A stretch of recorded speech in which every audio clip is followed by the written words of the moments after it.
In Lepenheim, the capital city of the Antares Empire, a huge battle was taking place between terrifying monsters and brave soldiers. The monsters were breathing fire, burning everything around them. The soldiers were trying their best to fight back, tightly gripping their weapons as they surrounded the creatures. In the middle of the chaos, the king stood, looking over the battlefield with disbelief. He said he could not believe that their army of 2 million soldiers had been defeated by the evil creatures that the enemies had summoned. A soldier standing behind him reported that around 200,000 soldiers had been killed and 300,000 more had been injured due to the monsters' attacks and their dangerous summoning spells. Hearing this, the king remained determined and declared that this would be the end for the demon king who had destroyed their kingdom and corrupted the world with his evil. He said that true heroes would rise and cleanse the world of the demon's darkness. The loyal soldier behind him praised the king and said that everything they had achieved was because of the king's unmatched wisdom. The scene then shifted to a dark and mysterious place called the Great Demon Palace, located at the center of the demon kingdom of Gyrak, inside a chamber known as the Hall of Abyss. There, a young boy with sharp blue eyes stood firmly, filled with courage. He shouted that the evil crimes of the demon king would end that day. This boy was known as Hero Alex von Hallein, a powerful and determined warrior. He spoke directly to a man sitting calmly on a throne in front of him. Alex told him it was finally time for him to return to the darkness where he came from. The man sitting on the throne in the demon palace was the demon king Lepenheim Antares, the emperor of the Antares Empire. While the empire was now known as a land of darkness, it once had a proud name and history. The scene became intense as a warrior stepped forward with strong resolve. He held his glowing sword tightly and shouted at the demon king that they would destroy him and bring an end to his dark empire. This man was known as Stellar Sword Cyrus, a brave fighter determined to free the world from darkness. Despite being surrounded by enemies, the demon king, Lepenheim, stayed calm. He responded in a cool voice, saying that he found them annoying. He mentioned that he had worked hard to build the empire and questioned why they kept calling it the Dark Empire when it already had a good name. He reminded them that the sun and moon still rose and set there, just like in any other place in the world. At that moment, another warrior stepped forward. His body was glowing with powerful mana. He shouted that the so-called Dark Empire raised demonic creatures, and once the Demon King was gone, the evil nature of those monsters would also disappear. This man was called King of Fists Tesron, known for his raw strength and fighting spirit. But the Demon King thought to himself that it was unfair to label his actions as evil. He believed that the monsters had always been that way. All he did was teach them human war tactics. He asked himself how many times his side had lost in the past, and now people were calling it corruption just because they used the same tactics that humans had always used in wars. To him, they were simply fighting back in the same way their enemies did. Then the Demon King asked if all 4 of the warrior kings had fallen. Stellar Sword Cyrus proudly answered that they had, and added that the filthy orc among them did not even stand a chance against his sword. After hearing that the warrior kings had been defeated, Demon King Lepenheim looked shocked. He asked in disbelief if Tassid, the mighty orc warrior, was really dead. Inside, painful memories came rushing to his mind. He thought about how orcs were often seen as barbaric by others, but to him, they were loyal and innocent people who lived simple lives by hunting and gathering. He remembered a warm moment when the orcs had smiled and happily offered him food, saying, "Your Majesty, please try some of these." These memories made him feel sorrow. He couldn't understand how people could call such kind-hearted beings monsters. He admitted to himself that orcs might not be very clean since they rarely bathed, but they always protected the weak and stood against the strong. To him, they were noble in their own way. Then, Tesron, the King of Fists, crossed his arms and spoke with a smirk on his face. He said that the 4 warrior kings had been punished and added that the vile troll among them had paid the price for his sins. But Lepenheim continued thinking with a heavy heart. He wondered if even Guru Atilka, the wise troll, had returned to the earth. He thought trolls might look frightening at first, but calling them vile was completely unfair. They were a peaceful tribe that respected nature and worked hard to improve their souls. At that moment, a girl stepped forward and spoke with calm confidence. She said that even the evil dwarf who once worshipped the god of darkness had now been set on the right path. Her name was Saint Elin, and she seemed proud of the victory they had achieved. Demon King Lepenheim held his head in pain and disbelief as he cried out that Maeklin was dead too. Deep inside, he thought sadly about the gods the dwarves once worshipped. He wondered when Alport, the dwarven god, had suddenly been labeled the god of darkness. He found it arrogant and unfair. He believed that people had become blind with pride, treating any god other than their main god Sayer and the 12 deities as evil.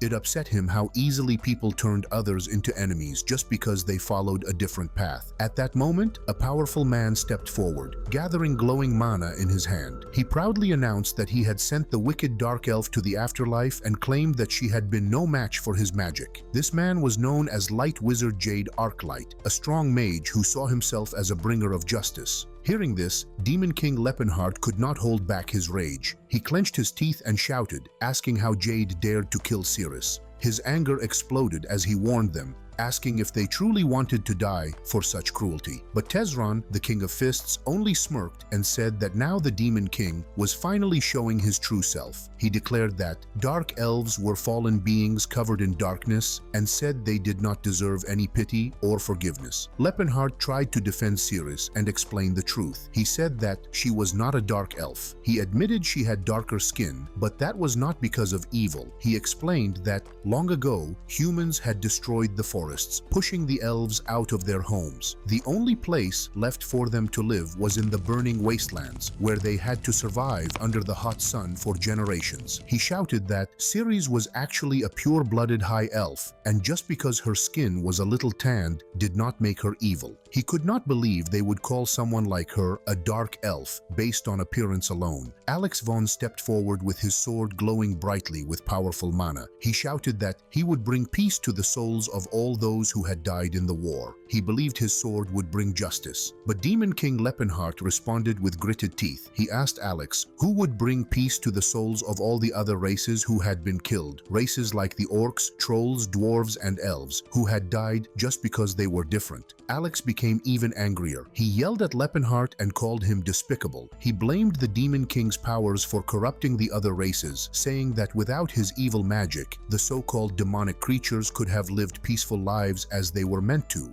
Lepenheim, however, was filled with disappointment. Inside, he thought that the conversation was useless. He realized that no matter how much he tried to explain, people like Alex would never understand. To them, the other races were nothing but dark and dangerous creatures, beings that had once been treated as slaves and were now being hunted just for wanting freedom. He saw that the humans did not want peace. They wanted control, and anything that resisted was called evil. With sadness turning into anger, Lepenheim made a decision. If they were going to treat him like a demon king no matter what, then he would become the very demon they feared. As dark mana surged through his body, he raised both of his arms. His power exploded throughout the hall, and everyone around him started to float into the air as his energy surrounded them. At that moment, he stopped trying to be understood and chose to fight. As Demon King Lepenheim stood, tears began to fall down his cheeks. He thought to himself about his past, remembering how everything had started. His name was Lepenheim,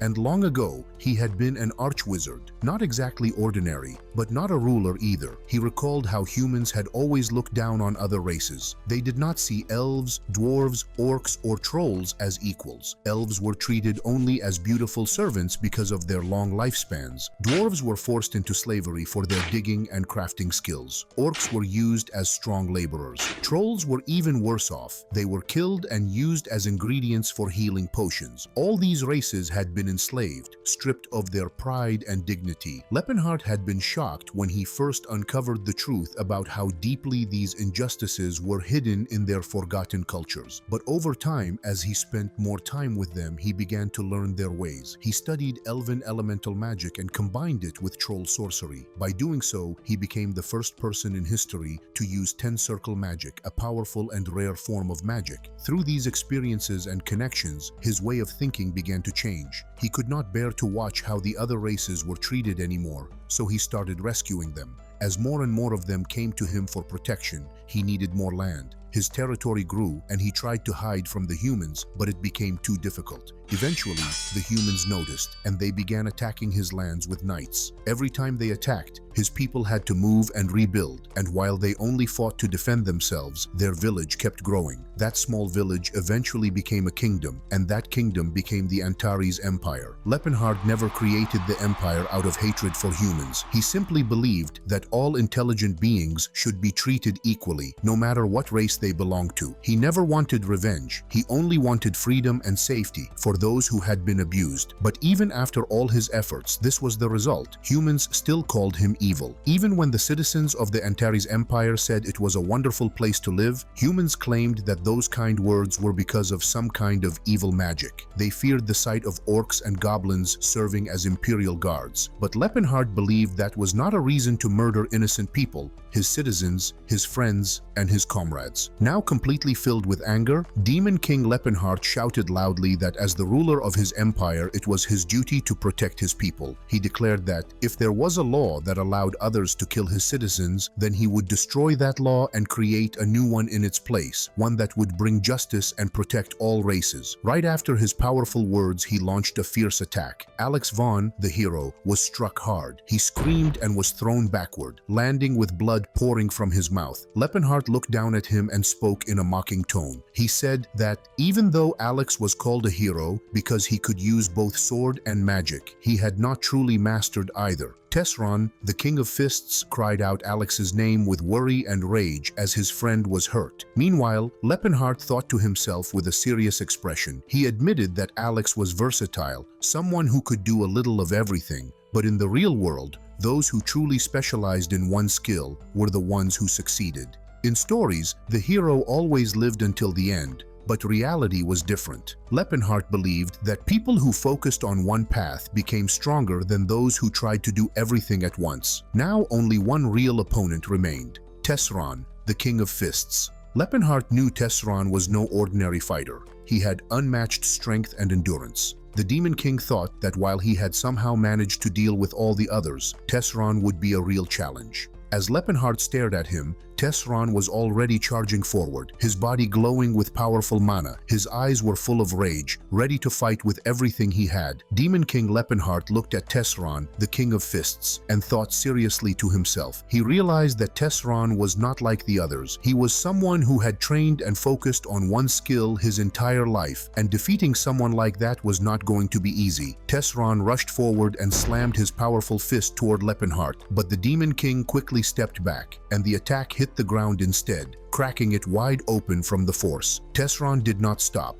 He jumped toward Lepenhard again, clenching his teeth with determination. Lepenhard also clenched his teeth, preparing to defend himself by gathering energy. As Tesron came down and slammed his fist toward Lepenhard's head, he shouted that victory would be theirs. The Demon King let out a moan of pain. He had quickly used his magic to create a shield, which blocked the deadly attack just in time. Even while hurt, he tried to stay strong and asked Tesron in a mocking tone if that was all he had, bragging that he had blocked it with just his magic. Tesron replied coldly, saying it was just what he expected from a ruler of demonic creatures like him. But inside, Lepenhard was in terrible pain. He thought with panic that his spine had been shattered by the force of the punch. He knew that if things continued like this, he would die. He believed that his only hope was to defeat Tesron, but even he had to admit that he stood no chance in a fist fight against someone like the King of Fists. Tesron, still full of strength, walked slowly toward the injured Demon King. With a calm and deadly voice, he said that he would now send Lepenhard to a peaceful place, ready to finish the battle. Demon King Lepenhard clutched his head in pain and finally said that Tesron had won. He admitted defeat and said it must feel great to win. But Tesron, standing over him confidently, said that now the other races would be freed from their evil nature and return to their true selves. These words caused something to snap inside Lepenhard. As he stared at Tesron, he clenched his teeth and thought with anger that he had been ready to give up. But now he just couldn't. The way Tesron spoke, calling the other races evil and saying they would return to their true selves, was like saying they were meant to be slaves, and that thought filled Lepenhard with rage. He refused to accept such injustice and shouted with fury as he held up a glowing object. It was an ancient artifact called the Eye of Time and Space, which had been discovered in ancient ruins. He explained that not even a 10-circle wizard like himself had been able to unlock its powerful magic. Tesron was shocked and shouted, demanding to know what Lepenheim was trying to do. But the Demon King, filled with rage and determination, declared that he would use the artifact to cast a time and space-changing spell. He explained that this spell could rewind the caster's time, even though it went against the natural laws set by the gods. Inside, Lepenheim doubted whether the spell would even work, but at that point, he had nothing left to lose. He thought that if there was even a small chance to change everything, it was worth the risk. As he began to activate the spell, he looked at Tesron and shouted with a challenge to try and stop him if he could. As Demon King Lepenheim held the ancient artifact and began casting the powerful time and space spell, Tesron, the King of Fists, realized what he was trying to do. With a loud shout, he called out Lepenheim's name and rushed toward him with all his strength. Lepenheim, full of desperation, thought that he could not die, not when everything he had worked for was about to be lost. Just as the spell began to activate, Tesron leapt at him, and the two of them collided with great force. A massive explosion of magical energy erupted from their clash, and everything was swallowed in light. Suddenly, the scene shifted completely. The battlefield was gone. It was now a peaceful morning, with birds chirping in the background and a calm atmosphere all around. Inside a small house, Lepenheim slowly opened his eyes, confused and surprised. He heard the soft sound of nature and felt warmth and comfort around him, very different from the chaos of war. He wondered what the sound was and asked himself if he was still alive. He thought that maybe the spell had worked, even though he had barely been able to understand the full power of the time and space-changing spell. He sat up and spoke quietly to himself, still confused. He admitted that he knew he was a genius, but he did not expect the spell to actually activate so perfectly. He looked around and noticed that everything around him was different. It did not look like anything from his past. Then a new question came to his mind. How old was he now? It felt like he had traveled through time, but he was not sure where or when he had ended up. Demon King Lepenheim waking up in a house during the morning. He looked at his new body and felt very confused and shocked. While observing himself, he thought that even the strongest men would cry if they saw how large and rough this body was. He questioned who he had become and wondered why this body had so many calluses and scars. His muscles were huge, with layers of strength that did not make sense for a wizard like him. Lepenheim believed that a wizard only needed magical skill, not a strong, muscular body like a warrior. He felt annoyed and thought that the six-pack muscles were useless for someone who used to cast powerful spells. Then, he remembered his old body and said to himself that he used to be very handsome. Even when he got older, his sharp and noble appearance attracted the attention of many elves. When he looked at his reflection in the mirror, he became more frustrated. The face he saw looked plain and did not have the strong features he once had. His new face was different, thick brown eyebrows, fierce eyes, and a mouth that stayed tightly shut. He felt disappointed and thought his new appearance was too rough and simple. Then he began to wonder what had really happened. He thought maybe the spell that allowed him to travel through time and space had failed. Instead of going to the past as he had planned, maybe his soul had entered someone else's body. The face did seem familiar, but not from his past life, which made him suspect that he did not go back in time at all. This confused him even more as he tried to understand where he was and who this body truly belonged to. After looking at his reflection and feeling confused, Lepenheim suddenly had a shocking realization. His eyes widened, and he thought that if he got a bit bigger and grew some facial hair, he would look exactly like the famous King of Fists Tesron. Right at that moment, he heard someone shouting from outside, calling out, "Tesron, you lazy punk!"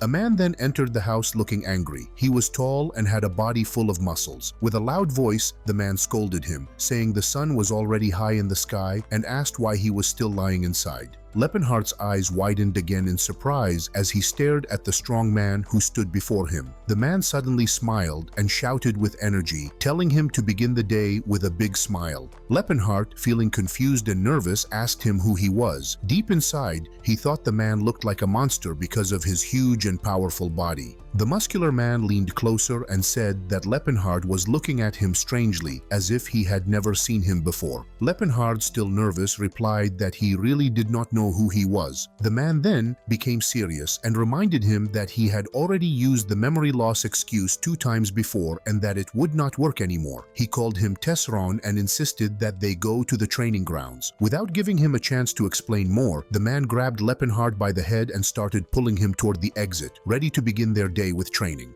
As Gerard pulled him toward the training grounds, Lepenhard suddenly shouted in panic, asking what kind of training was happening. Inside his mind, he quickly tried to understand the situation. Based on what was going on, he guessed that the man dragging him must be Tesron's teacher. Then, with wide eyes, he realized something shocking. This man was not just any teacher. He was the strongest fighter on the continent, the legendary King of Fists, Gerard Chrome Proteus. In fact, he was the former King of Fists, a warrior known across the lands for his unmatched power and strict discipline. Later, Lepenhard found himself in a terrible situation. He had been tied up tightly to the stem of a tree with ropes, unable to move. His face was full of fear as he tried to speak and begged, saying something like, "Look, old man, please listen to me." But Gerard did not care. Instead, he took a piece of cloth and shoved it into Lepenhardt's mouth to silence him. He calmly said that Lepenhardt was talking too much today and needed to be quiet. Lepenhardt tried to resist by letting out muffled sounds, but it was useless.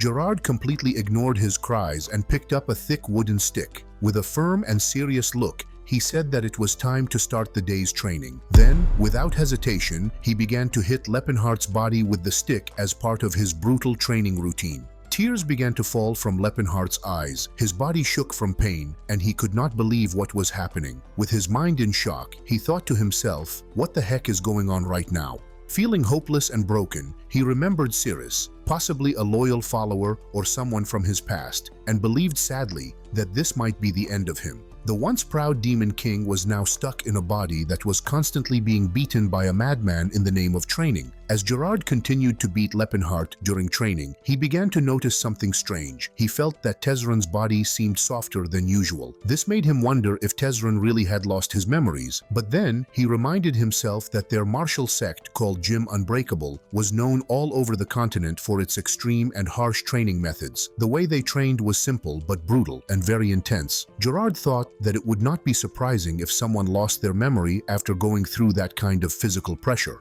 In fact, even he had lost his memory a few times back when he was younger, but according to him, it was nothing serious, and there was a very simple solution to it. He believed that the more someone got beaten, the faster their memory would come back. So, he shouted this out loud with full confidence and continued hitting Lepenhardt. Meanwhile, Lepenhardt was completely helpless. He was tied up, bruised, and trembling. Inside, he silently begged for someone to help him. He was in pain and confused, still not understanding why he was being tortured in the name of training. But Gerard was not done yet. He shouted that humans only carried weapons because they were weak. He claimed that humans depended on swords and armor because their bodies were fragile and could not survive on their own.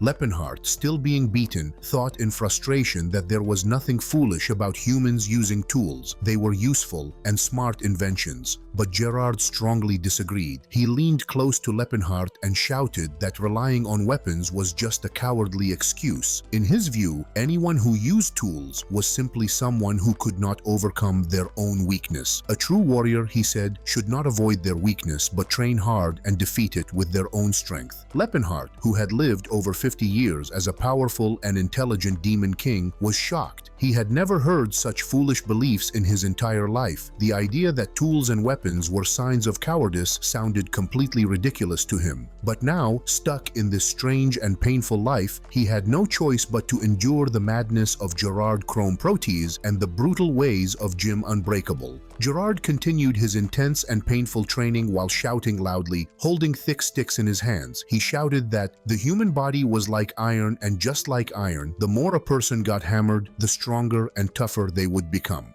Lepenhardt, still tied up and being beaten, thought to himself that this idea was completely ridiculous. He could not believe what he was hearing. It made no sense to him. But Gerard was not finished. With great passion, he shouted that he had chosen Tesron to be his student. He told him to believe in himself and that the human body had no limits. According to Gerard, Tesron could become strong like steel if he just trained hard enough. Inside, Gerard took a deep breath and thought more seriously. He believed that not everyone could become stronger through training alone. Only the best and strongest iron could be turned into steel, and only a rare kind of person could build a body as tough as that. That was why Gerard believed in Tesron, because he saw him as someone truly special and full of potential. Then, without warning, Gerard struck Lepenheim on the face. He shouted again, this time telling him to think of the great ocean. He explained that the sea accepted everything into it but never changed. He told Tesron that a vast ocean lived inside him and he must learn to release it. After saying this, Gerard continued to attack Lepenheim again and again, using his intense and strange training style. Lepenheim, who had once been a powerful and wise demon king, was overwhelmed. He thought to himself in frustration,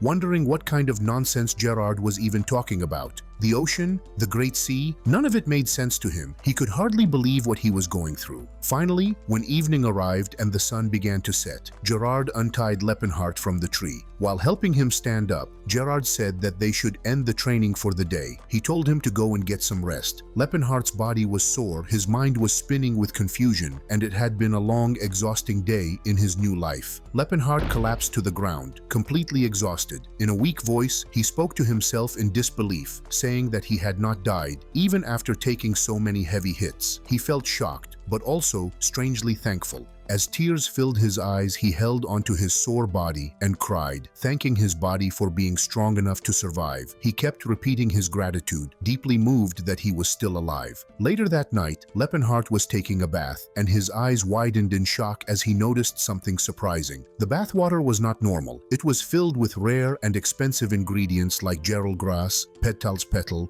and even healing potions. He knew that healing potions were very costly, around 10 silver coins for just one bottle, and yet the entire tub was filled with them. He could hardly believe it. He whispered to himself in amazement that he had once heard stories of a queen bathing in milk to keep her skin beautiful, but even that sounded simple compared to this luxurious bath. This kind of treatment was beyond royal. Curious, Lepenheim looked at Gerard and asked why he had prepared such a rich medicinal bath. Gerard, with his usual calm and serious expression, simply answered that iron needed to be cooled down after being hammered. His response made it clear that he truly believed Tesron's body was like a piece of metal. And so, the day ended with Lepenheim soaking in the healing bath, his mind full of confusion, pain, and strange respect for the madness around him. He began to think deeply about everything he had experienced so far. He realized that the people here pushed their bodies to their absolute limit. They trained every muscle and bone until they were almost broken, and then used aura energy and special healing water to recover very quickly. This method, although brutal, allowed the body to heal before it could fully break down, which made it even stronger than before. Lepenheim had to admit to himself that this training style was not completely foolish. He had fought Tesron in the past and knew very well how tough and powerful his body was. It now made sense to him. Tesron must have been training this way since he was very young, which explained his incredible strength. While breathing deeply and looking at the half moon shining through the window, Lepenheim's thoughts shifted to something even more serious. He started to feel sure that he had actually traveled back in time. But this made him wonder, what had happened to the Lepenheim who originally lived in this timeline? Did the young version of himself still exist somewhere in this world? Was it possible for two versions of the same soul to live at the same time? He thought of two possible answers. The first possibility was that he, the future version of Lepenheim, had entered Tesron's body and was now living in the same world as his younger self. If that were true, both versions of Lepenheim might exist at the same time. The second possibility was more shocking. Maybe the body of the young Lepenheim was now holding the soul of Tesron. If that was true, it meant they had swapped bodies and souls completely. These mysterious thoughts filled his mind as he continued to stare out the window, unsure of what the future had in store for him. Gerard showing his usual loud and energetic style. He placed a big pile of roasted meat leg pieces in front of Lepenheim and smiled, telling him to eat it all. Gerard said that after pushing the body to its limit, it was important to refill it with good nutrients so the body could heal and grow stronger. Lepenheim, still recovering from the brutal training, did not argue and started eating right away, trying to regain his strength. But the rest did not last long. After the meal, Gerard suddenly announced that it was time for a light jog to help digest the food. He began climbing up the mountains, moving quickly. Behind him, Lepenheim followed slowly, struggling and out of breath. He had to carry a heavy weight on his back while climbing the mountain, which made every step painful and exhausting. He took deep breaths as he forced himself to keep going. Later, when Gerard reached the icy peak of the mountain, he sat down calmly and waited for Lepenheim to arrive. After some time, Lepenheim finally reached the top, his body shaking from exhaustion. Gerard looked at him and asked if the training was too much and if they should go back to the normal morning training instead. Even though he was completely worn out, Lepenheim straightened his posture, held back his frustration, and shouted that it was not too much. He called Gerard master and refused to give up. After that, Gerard made him go through many different types of harsh training. Each exercise was painful and pushed Lepenheim's body even further. As the training went on, Lepenheim could not help but think with frustration, "Damn it, how much longer do I have to keep doing this brutal training?" Later that night, after finishing all the painful training, Lepenheim lay on his bed completely exhausted. His body was sore and weak, and his mind was full of worries. With teary eyes, he quietly admitted to himself that he was now inside the body of the young Tesron. The reality of his strange situation was finally sinking in. After a while, he sat in the corner of his room and murmured to himself that he had no idea how all of this would affect the future. He believed that he needed to escape from this place before things became more dangerous. He started thinking about something terrifying. What would happen if his current self met the younger version of himself? He remembered that in the universe, each soul is supposed to be unique. This was one of the unchangeable rules of magic and existence. If two versions of the same soul existed in the same timeline and they ever came close to each other, it might destroy both of them. That idea filled him with fear. He tried to calm himself by remembering that the young Lepenheim would not become a wizard for another 10 years. Right now, his younger self was probably still buried in books at the Delphia Magic Tower, far away from here. So, he thought there was very little chance of accidentally running into him. But then, another scary thought came into his mind. What if Tesron's soul had taken over his old body? If that had happened, then Tesron might come looking for him. That would be dangerous. However, Lepenheim reminded himself that Tesron's real strength came from his powerful and well-trained body, which had been trained at Gym Unbreakable. That strength would not transfer to Lepenheim's old, weaker wizard body, so even if Tesron had taken over his body, he would not be able to fight like he used to. Still, Lepenheim could not feel fully safe. He thought that someone like Tesron, who had such strong willpower and determination, might somehow find a way to train even in a weak body. And if that happened, the situation could become truly dangerous. With all these heavy thoughts in his head, Lepenheim sat quietly, realizing how serious and unpredictable this soul-swapping situation really was. Later that night, Lepenheim quietly stepped outside. The sky was dark, and everything was silent. He looked around carefully to make sure no one was watching, and then whispered to himself that no matter what happened, his main goal was to escape from this place. He saw this place as a prison and wanted to run away from the constant pain and madness. With determination in his heart, he began running, thinking that he would escape tonight no matter what it took. But just as he was about to make his way to freedom, he suddenly stopped in shock. Right in front of him, Gerard was sitting calmly on a large stone, arms crossed, blocking the path. He looked at Lepenheim and asked in a calm but firm voice where he thought he was going. Lepenheim froze in fear. Inside, he screamed in panic and wondered how long that monstrous old man had been sitting there. It felt as if Gerard had been waiting for him the whole time. Gerard spoke again and said that it had been a few months since Lepenheim started trying to escape. He casually reminded him that this was now his 9th escape attempt and joked that he would soon reach double digits. Gerard did not seem angry, just a little amused. Feeling desperate, Lepenhardt shouted with urgency and tried to explain the truth. He told Gerard that he was not actually Tesron, but someone else named Lepenhardt. He explained that he was a wizard, not a fighter, and that this was all a huge mistake. But Gerard just looked at him with a thoughtful expression and asked, "Is that the story you're going with this time?"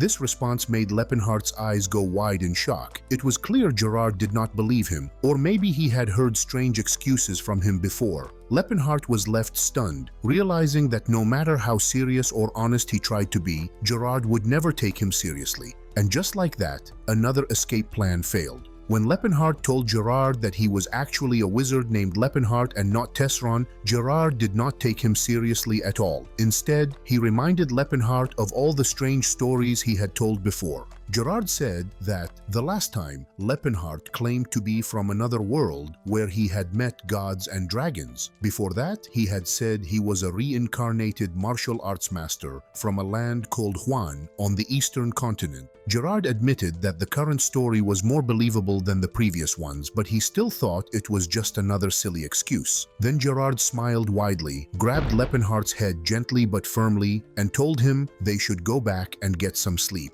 As Gerard dragged him away, Lepenhardt gritted his teeth in frustration. Inside, he thought to himself that he had failed again tonight, but he wouldn't give up. He accepted that today's escape attempt did not go as planned, and he admitted his defeat. However, he promised himself that he would not be stuck in this place forever. In the days that followed, Lepenhardt tried escaping again and again, but each time Gerard was one step ahead and caught him without fail. No matter how clever or sneaky Lepenhardt tried to be, Gerard always seemed to know what he was planning. After one of these attempts, Gerard looked at him and spoke with a teasing and understanding tone. He said that he had once tried all those same tricks when he was young and still an apprentice. He told Lepenhardt that he understood how he felt and reminded him that if he just endured a little more, it would all be worth it in the end. Later, Lepenhardt was shown sitting on the ground on his knees, completely drained and mentally defeated. He thought to himself with deep disappointment that the man once known as the Demon King, famous for his unshakable will and determination, had now finally given up on escaping. Gerard stood in front of Lepenhardt with his arms crossed, looking as confident as ever. He explained that at Gym Unbreakable, they had developed a method to stop students from escaping. This method had been perfected for more than 130 years. Gerard said proudly that their clan was so tough and well known that every student had tried to run away or fake being sick at some point, but none had ever succeeded. It was part of the training journey.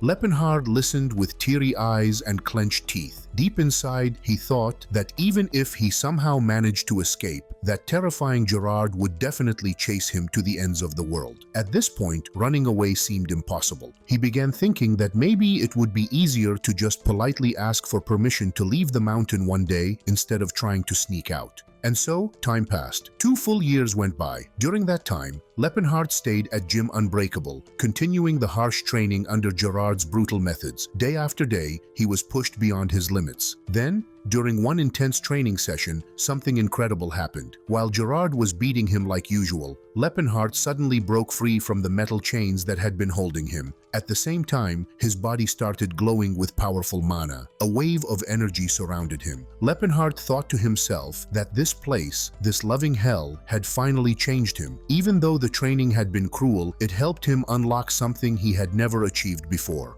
Gerard's eyes lit up with joy, and he shouted proudly, congratulating Lepenhardt for awakening his aura, a powerful and rare energy that only the strongest warriors could use. As Lepenhardt looked down at his own glowing body, he realized what he had just done. He had finally succeeded in awakening his aura, something that usually took most people many more years to reach. He remembered that even the legendary stellar sword Cyrus, a man praised as a genius, did not unlock his aura until his late 20s. But Lepenhardt had done it before even turning 20. He stood amazed by the power glowing from his body. Gerard noticed his surprised expression and laughed loudly. loudly. He told Lepenheim that this kind of result was completely expected when training at Gym Unbreakable. Gerard then picked up a training weapon and explained something more serious. He said that when physical training pushed a person to their limits and triggered their survival instincts, their deep will to live would increase their vitality. That extra strength would then show itself as aura. He asked Lepenheim if the training bat even hurt anymore, because at this level the pain felt much less than before. After saying this, Gerard threw away the training weapon and said it was now time to move on to the next level, skill training. This excited Lepenheim. He clenched his fists with hope and asked if he was finally going to learn some real martial arts techniques. Inside, he felt hopeful that this might mean he would be allowed to leave the mountain soon. He looked at Gerard and respectfully asked what skill training meant, but Gerard just laughed again, filled his fist with glowing mana, and gave his answer. The skill training was nothing more than free sparring with him. Lepenheim stared at him with wide, horrified eyes. He had just walked into another long session of non-stop beating. And just like that, a new round of intense, painful training began. And so, 3 more years passed. The scene then moved to a new location, a southern region of the Vasily Kingdom, deep within the Rakid mountain range, an area known for its rough terrain and hidden danger. Now standing in front of a large waterfall, Lepenheim had grown into a much stronger version of himself. He clenched his glowing fist and called out the name of a powerful technique, Calamity Horn. As he focused his energy, his aura started swirling around his fist, glowing and gathering power. Then he slammed his punch into the stone wall ahead of him with full force. A huge impact followed. After striking, he looked at the damage and thought to himself with slight frustration, was that only 3 stacks again? He felt like he was getting close to more power, and with just a little more training he believed he could go even higher. The Calamity Horn, as he reflected, was a powerful and secret technique that gathered all the strength of the body into one deadly punch. The aura did not just glow, it condensed into layered energy that looked like a horn. Each stack of aura added more force to the punch. That's why it was called the Calamity Horn, a technique that could destroy almost anything if mastered fully. Lepenheim looked at the hole he had made in the rock and said aloud that he had to reach 4 stacks. Internally, he reminded himself of what that meant. The final level of Calamity Horn was 9 stacks, and it was said to be strong enough to kill a god. However, in his past life, even Tesron, a legendary fighter, had only reached 7 stacks. His master, Gerard, had once gotten to 8 stacks but could not go any further. Gerard had clearly told him that he would not be allowed to leave the mountain until he could reach at least 4 stacks. And so, Lepenheim stood before the roaring waterfall, knowing that to step out into the world again, he would have to keep pushing his body, his will, and his aura beyond the limits. One day, Lepenheim noticed that Master Gerard had gone down to the village. He quietly whispered to himself that maybe the old man would relax there, have a drink or two, and take his time returning. Lepenheim looked at his hand and thought about how the old version of himself would have seen this moment as the perfect chance to run away. But now, he simply decided to stop the day's physical and skill training early. Instead, he focused on using magic. He held out his hands and spoke the name of a spell, defeated.Manhwa. A glowing mana ball started to form between his palms. As he gathered energy, he spoke powerful words, saying he would grasp the void and become a bullet that strikes down his enemies. He slammed the mana ball into a tree trunk to test its power, but things did not go as planned. He felt that his body was not cooperating. Even though he had the full knowledge of magic inside him thanks to the artificial phantasmagoria, he realized Tesron's body was not made for magic. It could not gather mana easily, and it struggled with even basic magical control or calculations. Lepenheim questioned himself, can I even become a wizard again if this body is so different from my old one? Suddenly, his thoughts were interrupted. He felt a strange, unnatural presence and turned his head quickly. Something nearby did not feel human. And then, without warning, a creature appeared in front of him, holding a sword. It had a monstrous, strong body and a fierce look in its eyes. Lepenheim stared at the creature and thought with alarm, is that an orc? The orc looked directly at him with sharp, dangerous eyes and warned him in a low voice, human, pretend you did not see me, then I will not kill you.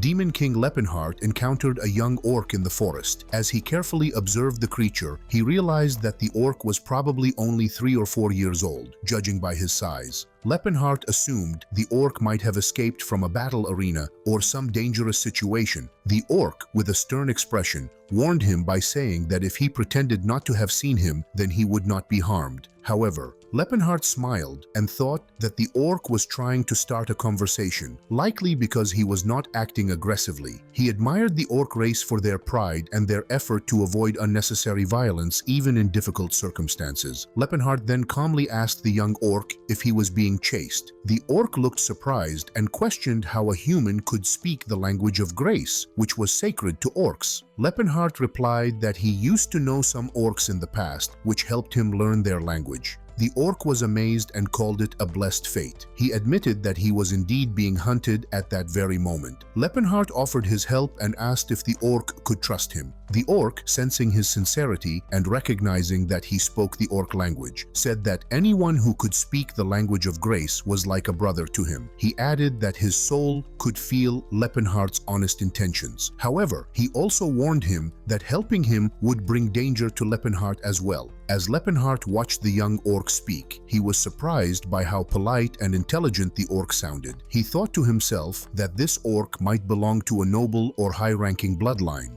Wanting to help, Lepenheart told the orc that he had the power to protect him and asked him to trust him. Then, he used his magic and placed some of it into a hole in the nearby wall. The hole began to glow brightly with magical energy. Lepenheart told the orc that his magic would hide him from those who were chasing him. The orc looked at Lepenheart and asked if he was a wizard. Lepenheart asked him in return if that seemed strange. The orc replied honestly that yes, it did seem strange, especially for someone with a strong and muscular body like Lepenheart's. Lepenheart seemed confused at first, but the orc did not say anything more. Instead, he quietly stepped into the glowing hole and said that he was very thankful for the help he was receiving. While Lepenheart was still looking at the hole where the orc had hidden, he suddenly heard a loud voice. The voice complained that they were going through too much trouble just for a few silver coins. Lepenheart turned and saw a group of men walking towards him. One of them pointed at him and asked if he had seen a young orc pass by. Another man offered Lepenheart a gold coin in exchange for information. However, while pretending to offer a reward, two of the men whispered to each other. One asked in surprise if the other was really going to give a gold coin, but the second one replied that of course he was not. He said they would just act innocent and lie once they got what they wanted. When the group of men came closer, Lepenheart calmly crossed his arms and told them that he did not know anything about an orc. Bright, the leader of the group, asked again to be sure, but before Lepenheart could say more, one of the men behind Bright noticed footprints on the ground. He pointed them out and said they belonged to an orc. Bright immediately shouted that the orc had gone in that direction and ordered the group to follow. Lepenheart realized in his mind that the basic magic he had used to hide the orc did not cover the footprints. To protect the orc, he quickly stood in their path and said that they could not enter, as this was his home and he would not allow strangers to walk in without permission. Bright became angry and shouted at him, calling him an uncultured fool and asking if he had gone mad for getting in their way. One of the other men whispered to Bright, saying that Lepenheart looked very strong, but Bright refused to be afraid and encouraged the group, reminding them they had more than 10 men on their side. He then shouted at Lepenheart to move aside and stop wasting their time. Another man looked at Lepenheart and commented on his impressive body, but Bright arrogantly said it would not make a difference. At that moment, Lepenheart quietly began to use his magic again. His mind flashed back to a memory of his master, Gerard. In that memory, Gerard had warned him that his fists were extremely powerful and could kill most people with just one swing. Lepenheart had asked his master what he should do in such situations. Gerard had told him that someone with such deadly fists should always show mercy to the weak. He had explained that for a person like Lepenheart, using an actual weapon instead of bare hands was actually a more merciful choice. Lepenheart smirked and grabbed a weapon. He told the group not to worry because they would not die if he used that weapon to beat them. In his mind, he remembered that the gym Unbreakable was known for teaching unarmed combat, but that did not mean they ignored weapon skills completely. They taught a special technique using a cudgel, a simple wooden club. Bright, seeing Lepenheart take up a weapon, shouted in shock. He asked if Lepenheart was seriously challenging him to a fight and mocked him by saying that he must have learned a little bit about fighting. But Lepenheart did not respond to his words. Instead, he attacked without hesitation. He moved swiftly swiftly, striking and throwing the mercenaries around with ease. The men tried to resist. One of them held his sword tightly and yelled that they should all attack at once. He screamed at Lepenheim to die. As Lepenheim fought, he thought about the cudgel technique. He remembered that its true purpose was not really for battle. It was used in training to make students tougher and more durable. It was a painful, full-body technique that helped shape strong fighters. The technique did not include any defensive moves. It was made only for attacking. He also realized that the men fighting him were not completely weak. They were not ordinary bandits. They had decent sword skills, likely because they were mercenaries. But even with their weapons and numbers, they could not harm him. One man managed to swing his sword at Lepenheim's back, but instead of hurting him, the sword bent on impact. The man's eyes widened in disbelief as he shouted in shock that his sword was ruined. Lepenheim threw another man with great force and thought to himself how strange his own body had become. He could not believe that even swords could not hurt him. Even though it was now his body, he still found it unbelievable and almost unnatural. He also thought about the cudgel technique he was using. The most surprising part about it was that, no matter how badly it injured someone, it was designed not to kill. He assured himself that, despite how brutal it looked, the technique wouldn't end anyone's life. Soon, most of the men lay defeated on the ground, groaning in pain and calling for help. The only one still standing was Breet. He was trembling, holding his sword tightly, and stood in front of Lepenheim with fear in his eyes. He shouted for Lepenheim to identify himself, but Lepenheim calmly responded by pointing out that Bright must still be thinking clearly if he was trying to threaten someone in such a situation. He told Bright that since all of his friends were lying on the ground injured, it did not feel right for Breet to be left unharmed. Lepenheim moved in to attack, but just as he was about to strike, Bright dropped his pride and shouted for mercy. Hearing this, Lepenheim stopped and simply told him to get lost. Grateful and scared, Bright helped one of the injured men and thanked Lepenheim with respect, calling him Sir before quickly retreating. After they left, Lepenheim looked at the broken cudgel in his hand and mumbled that it was a shame because things were just starting to get fun. Then he thought about how his behavior had changed. Without even realizing it, he had started to act like the instructors at Gym Unbreakable. He began thinking that maybe he should train students himself one day and give them a real lesson. After the danger had passed, the young orc stepped out of the glowing hole where he had been hiding. With deep gratitude in his eyes, he thanked Lepenheim and said he would never forget the kindness he received that day. The orc bowed respectfully and called Lepenheim his savior. He promised that he would repay the favor no matter what it took, even if it took a lifetime. Lepenheim, seeing the orc bow so deeply, asked him if a warrior should lower his head so easily. But the orc replied that Lepenheim had not only saved his life but had also given him a new direction to follow. Because of that, he now saw Lepenheim as his mentor. He promised that when the time came, he would not hesitate to draw his sword in Lepenheim's service. Lepenheim knew from his past knowledge that orcs deeply respected their mentors. In their culture, a mentor was like a life guide. He thought it was similar to how knights in human society served their lords with full devotion. Then, the orc politely asked for Lepenheim's name. At first, Lepenheim hesitated and said his name was Tess, possibly to hide his identity. But then, he smiled and decided to speak the truth. He told the orc his full name, Lepenheim Vald Antares.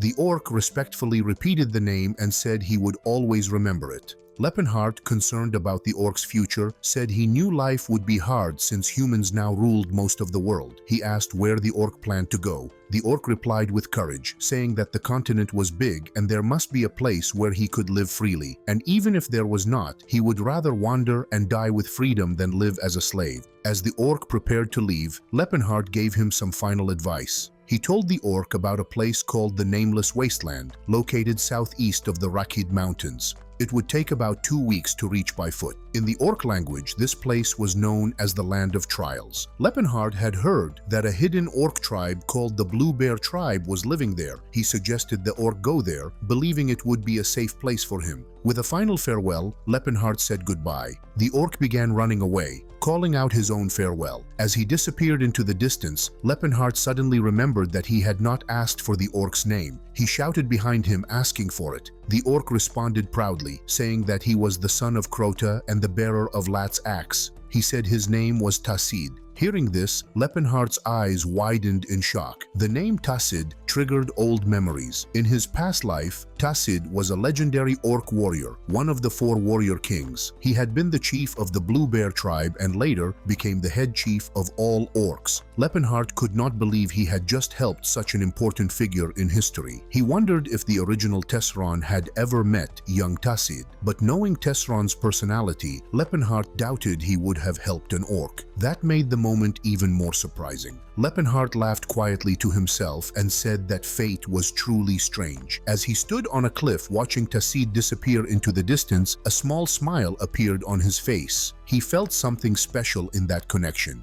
Then he thought about his old life, his former companions, and the bonds they shared. With warmth in his heart, he silently wished to meet Tassid again someday. He called him not just a student, but a comrade, a brother, and the descendant of a fearless warrior. 6 months had passed since Lepenhart's encounter with the young orc, Tassid. During this time, Lepenhart had continued his training under his strict and powerful teacher, Gerard. One day during training, Gerard shouted with excitement and warned Lepenhart to prepare himself. He suddenly launched a powerful magic technique called Focused Energy Blast and rushed straight toward him. Lepenhart, caught off guard, shouted in surprise and could not believe his master was attacking him so seriously. But Gerard did not listen. He charged ahead, forcing Lepenhart to defend himself. Lepenhart quickly used his own magic technique called Spiral Guard and successfully blocked the attack. After the clash, Gerard crossed his arms and smiled with pride. He praised Lepenhart, telling him that he had mastered Spiral Guard well. Gerard said it felt like only yesterday when Lepenhart was trying to convince him that his name was actually Lepenhart. He even joked that at the time, he thought all the beatings had damaged Lepenhart's brain. Lepenhart, a bit annoyed, reminded Gerard that it happened 6 years ago, so there was no reason to bring it up now. Gerard then became a little thoughtful. He said it had already been nearly 10 years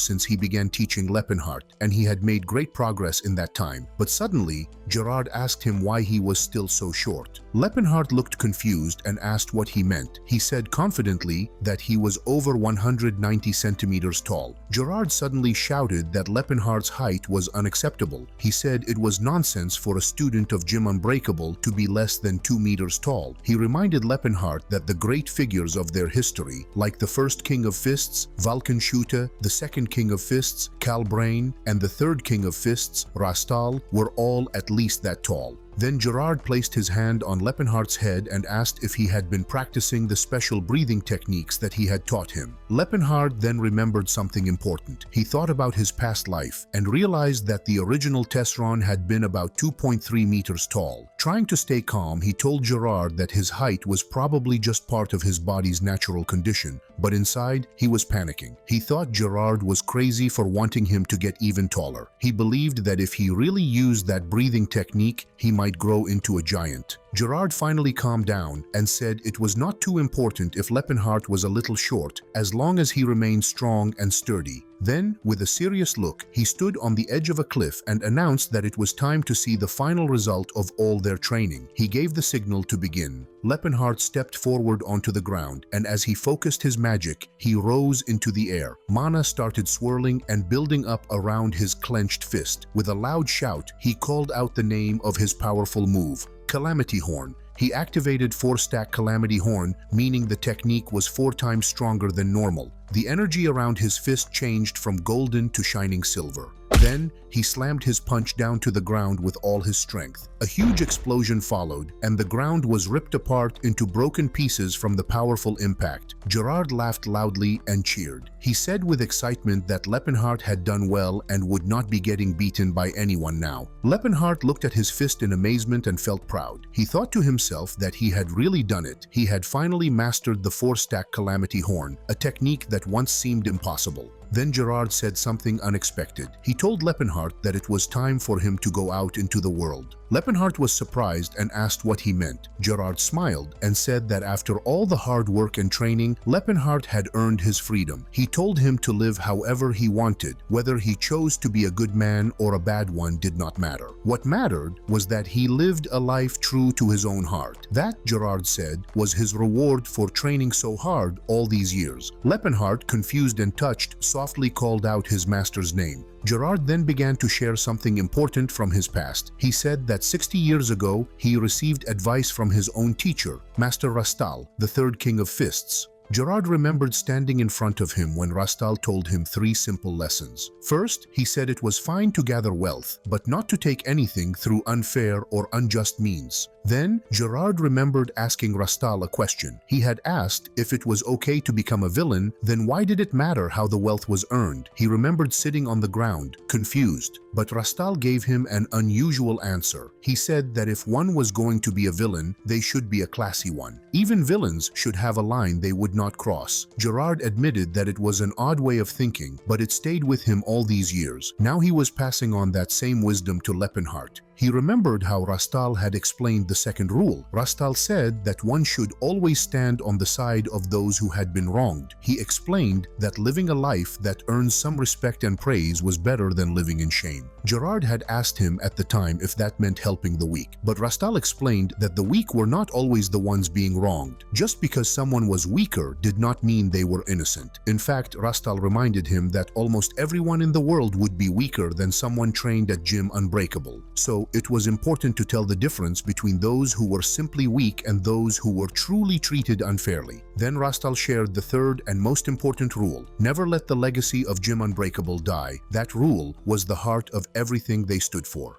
After remembering all of this, Gerard passed the 3 rules on to Lepenheim. He told him clearly that it was now his responsibility to protect and pass on the teachings of Gym Unbreakable. He said that Lepenheim must find a student in the future and pass these lessons forward. He asked if Lepenheim understood, and Lepenheim nodded firmly, promising that he would always remember the rules. Gerard then added some important advice. He said that finding a talented student was very difficult. Lepenheim should not spend his whole life searching, but when such a student appeared, he must not let them slip away. Finally, Gerard threw a sack toward Lepenheim. It contained clothes and travel money. He told him to take it and prepare for his journey into the world. Lepenheim looked at the money Gerard had given him and seemed confused. There were only 30 silver coins. He asked Gerard why he gave so little, especially since Gerard was known as one of the richest men in the Vasily kingdom. Lepenheim pointed out that Gerard even had a grand manor in the capital and said that while 30 coins might be enough for a common person to live for half a year, it still felt a bit small coming from someone so wealthy. Gerard replied with a firm voice, saying that their martial sect had a fixed tradition when it came to giving departure money. He told Lepenheim that during his own time, he was only given 25 coins. Then, with a kinder tone, Gerard added that he had left a small surprise gift for Lepenheim somewhere in the Setalad mountain range. He handed him a map with the location clearly marked and said he could visit it if he ever passed by that area. Lepenheim accepted the map and looked at it with curiosity. Later, as he walked away with his bag on his back, he turned his head to glance at the place he had called home for so many years. He wondered if he was really allowed to leave now. He questioned if he was truly free from the mountain and all the years of strict training. Just then, a sudden blast of energy exploded from behind him. It startled him, and he screamed in panic. From that blast, Gerard appeared in dramatic fashion. With a proud and powerful voice, Gerard told Lepenheim not to let their farewell stop him. He encouraged him to stay strong and keep moving forward. Gerard reminded him that he was now the successor of the greatest martial teachings in the world. Feeling encouraged and panicked, Lepenheim started running toward his new future. The scene shifted to a home inside a city. Inside the house, a worried man was speaking to an older man, calling him chief. The man warned the chief that what he was about to do was too risky. But the chief, showing courage, replied that even though the people they were dealing with were nobles, he still had to speak up. In front of them stood a knight in armor. He asked the old chief in a cold and proud voice what he wanted. The chief bravely explained that he wished for the knight and his men to pay for the food they had eaten during their stay in the town. The knight did not hide his annoyance. In his mind, he looked down on the people, thinking that commoners like them knew nothing about honor. With a mocking attitude, he tossed a single gold coin at the chief and said that it should be more than enough to cover the cost. The chief caught the coin and looked at it with wide eyes, clearly surprised to see a gold coin. The knight smugly thought that people like them had probably never even seen gold before and felt superior. However, the chief showed his honesty and courage. Even though he was nervous, he told the knight that the gold coin was not nearly enough to pay for everything his knights had taken and used. When the village chief bravely said that the gold coin was not enough, the knight became furious. He shouted at the chief, asking if he thought nobles did not understand market prices. He accused the chief of insulting him and then, without warning, hit him hard. The chief screamed in pain and fell to the ground. The man standing beside the chief rushed to him and shouted in fear. Inside, his heart was filled with rage. He thought angrily that these people were not knights at all. They were no better than bandits. He thought about how unfair everything was. These so-called knights had taken over their home, eaten all their food, and now tried to pay it all off with just one gold coin. He could not believe how they ignored the real costs like transportation and labor. Then, another knight arrived and asked if something was wrong. He addressed the first knight as Sir Edward. Edward quickly turned to him and said that it was nothing. The new knight was called Lord Stefan. He looked down at the townspeople with disgust and called them despicable wretches. With a cruel smile on his face, he said that this was exactly why nobles should never show mercy to commoners. He claimed that people like them did not know their place and did not understand when to stay silent. In the past life, in a quiet room where Lepenheim was lying on a bed next to an elf girl named Cirrus. As she gently touched him, Lepenheim asked her why she kept touching his body like that. Cirrus replied sweetly that she liked it. Lepenheim, surprised, asked what she liked so much about his body, which he thought was too skinny and not very special. Cirrus blushed and explained that she found his body elegant and sharp, comparing it to a well-crafted blade.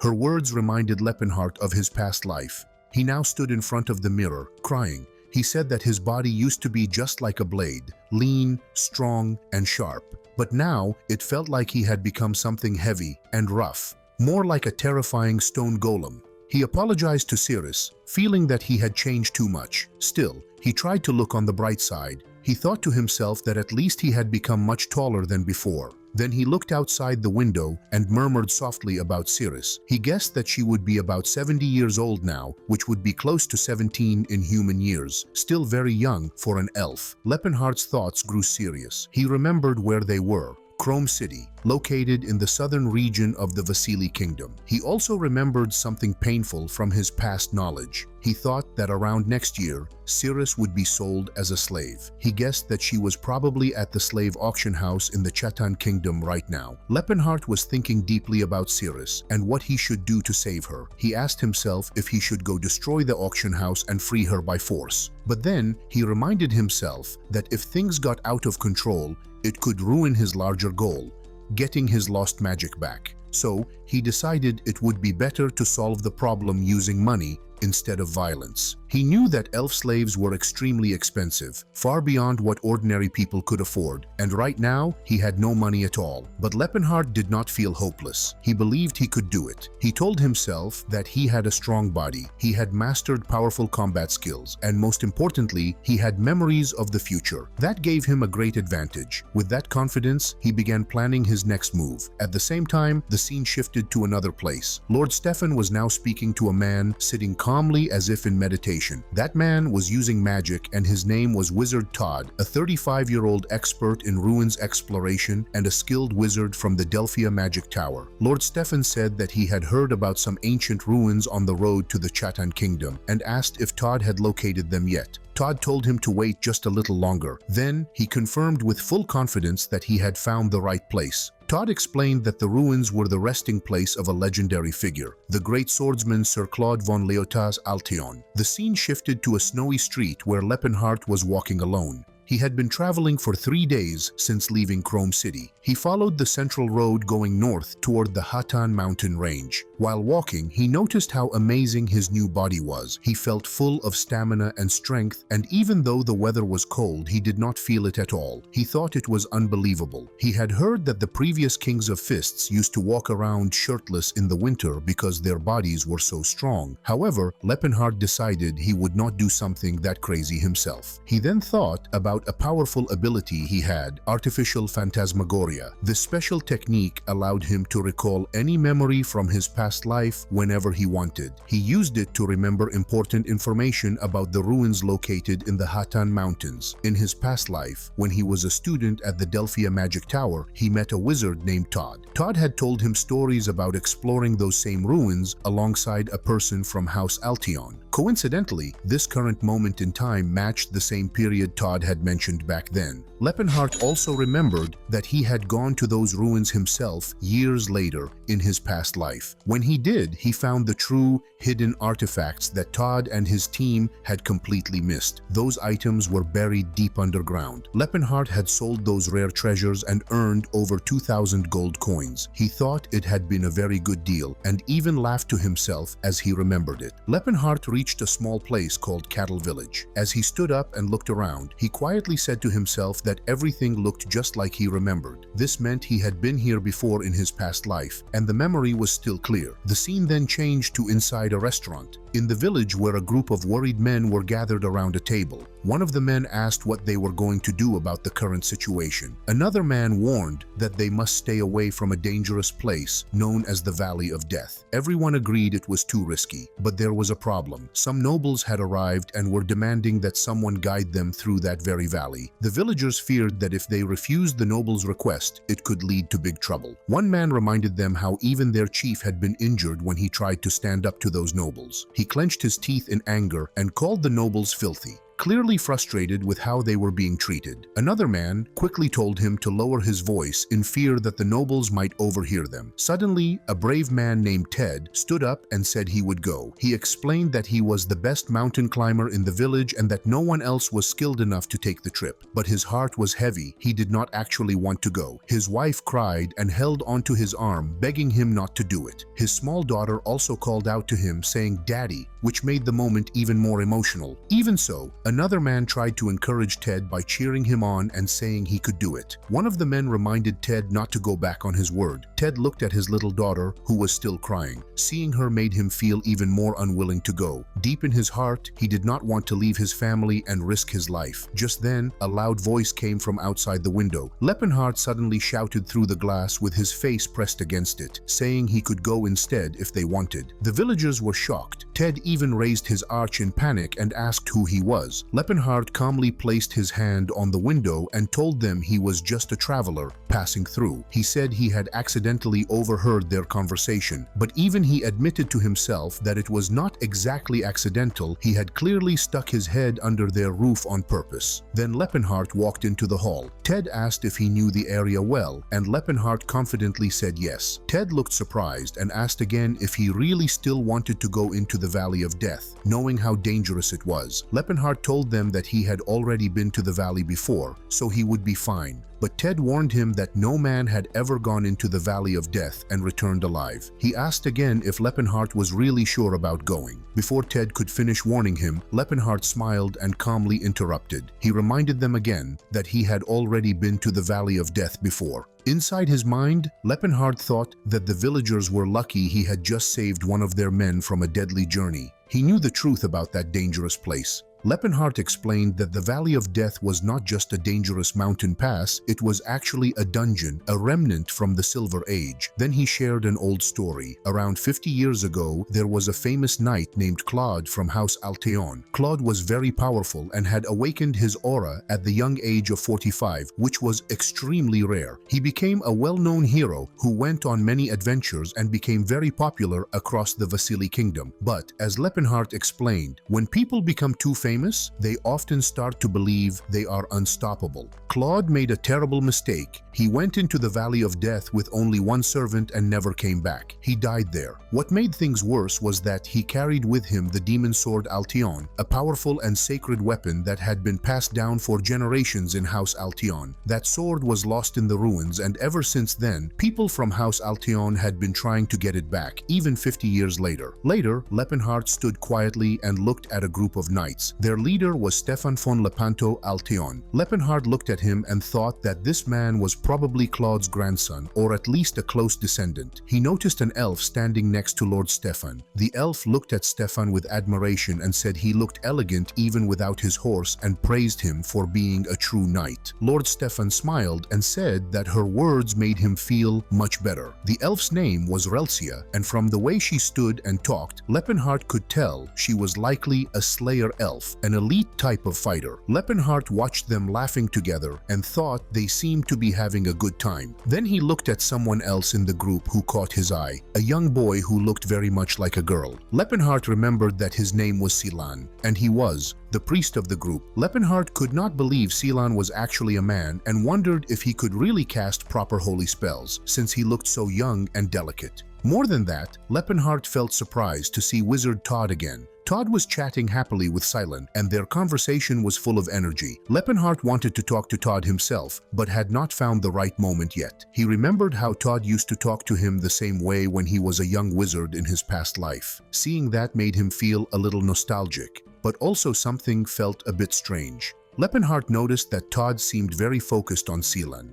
The way Todd looked at him made Lepenheim pause. For a moment, he thought something might be suspicious, but quickly shook off the thought. He told himself that Todd was always a decent and kind person. A knight named Edward suddenly spoke to him. Edward told him he had made an excellent decision. Lepenheim asked if he meant volunteering to be their guide. He said it was not a big deal, but Edward pointed out that all the villagers had been too scared to volunteer for the job. Lepenheim replied that it was natural for them to be afraid. After all, the Valley of Death was dangerous. However, Edward did not seem to understand the danger. He proudly asked what there was to be afraid of, especially since the villagers would have been traveling with the kingdom's bravest knights. Lepenheim grew annoyed at Edward's words.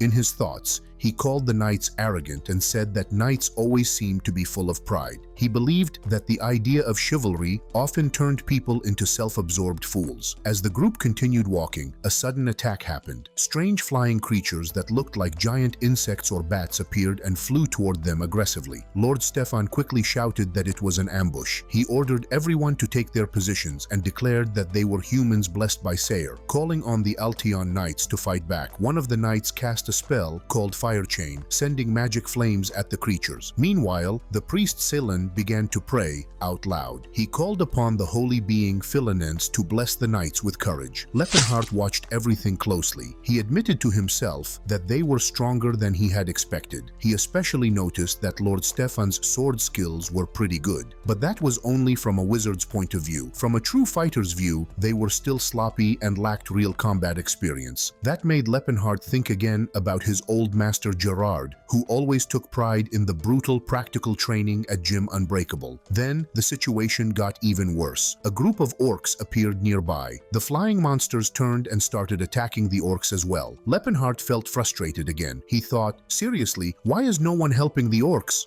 Why is no one even looking out for them? Then, without hesitation, he jumped in and punched one of the flying beasts hard, throwing it far away. Lepenheim remembered what Todd had told him about this place. It was the spot where their guide had died. The group currently in danger was led by a man named Lord Stefan from the Alteon family. Lord Stefan and his knights were fighting against some monsters. The monsters suddenly attacked, and one of the knights cried out in fear, begging for help. However, Lord Stefan did nothing and ignored the knight's plea. Lepenheim silently observed this and thought that Stefan was not truly evil, but he also did not care about others. He realized that maybe not caring about people was what made someone a bad person. It was not surprising to him that their previous guide had died under Stefan's leadership. While the battle continued, Silan, one of Stefan's team members, shouted at Lepenheim, telling him to go and hide behind a tree because it was too dangerous. Lepenheim noticed Silan's concern and thought that Silan seemed like a good person, maybe the only decent one in the group. Just then, a flying monster attacked Lepenheim, but its attacks did not hurt him. He thought to himself that these monsters were not dangerous at all, but suddenly, one sharp feather from the monster flew directly into his eye, causing him pain. He screamed that his eye was hurt. Then with anger, he punched the monster. As he did so, he wondered if he still had some unshed tears left from his hard days of training. After the battle finally ended, Lord Stefan looked around and asked Knight Edward to report the damage. He wanted to know if the wizard and priest were safe. Edward replied respectfully and told him that both of them were fine, but Lepenhart became annoyed and interrupted them. He asked why no one seemed to care about the safety of others, especially the rest of the team. Instead of answering him seriously, Lord Stefan raised his fist and shouted with pride that the Altion order was strong and told everyone to enjoy the victory while they rested. He clearly did not care about Lepenhart's concern. Lepenhart smiled to himself and thought it was a good moment to talk to someone he had been interested in, Todd. He walked over to him and thanked him for saving his life during the fight. Todd replied casually, saying it was just part of what he did. Lepenhart then told Todd that he had overheard something, that Todd was a wizard from the Delphia Magic Tower. He mentioned that he had a friend who also studied there. Todd asked him what the name of his friend was. Lepenhart answered that his friend's name was Lepenhart. Todd's eyes lit up with recognition and he said he did know Lepenhart. He added that he did not expect someone like Lepenhart to have a rough and tough-looking friend like the man in front of him. Todd described Lepenhart as a sweet and lovely boy. Hearing that, Lepenhart was surprised and thought with wide eyes that maybe Todd had figured something out. Todd then changed the subject and asked why Lepenhart wanted to know. Lepenhart replied that he just wanted to find out how his friend was doing lately and if everything was going well. Todd said yes, that Lepenhart was doing fine and continuing his usual magic studies. Lepenhart asked him if anything strange had happened to Lepenhart over the past few years. Todd looked a bit confused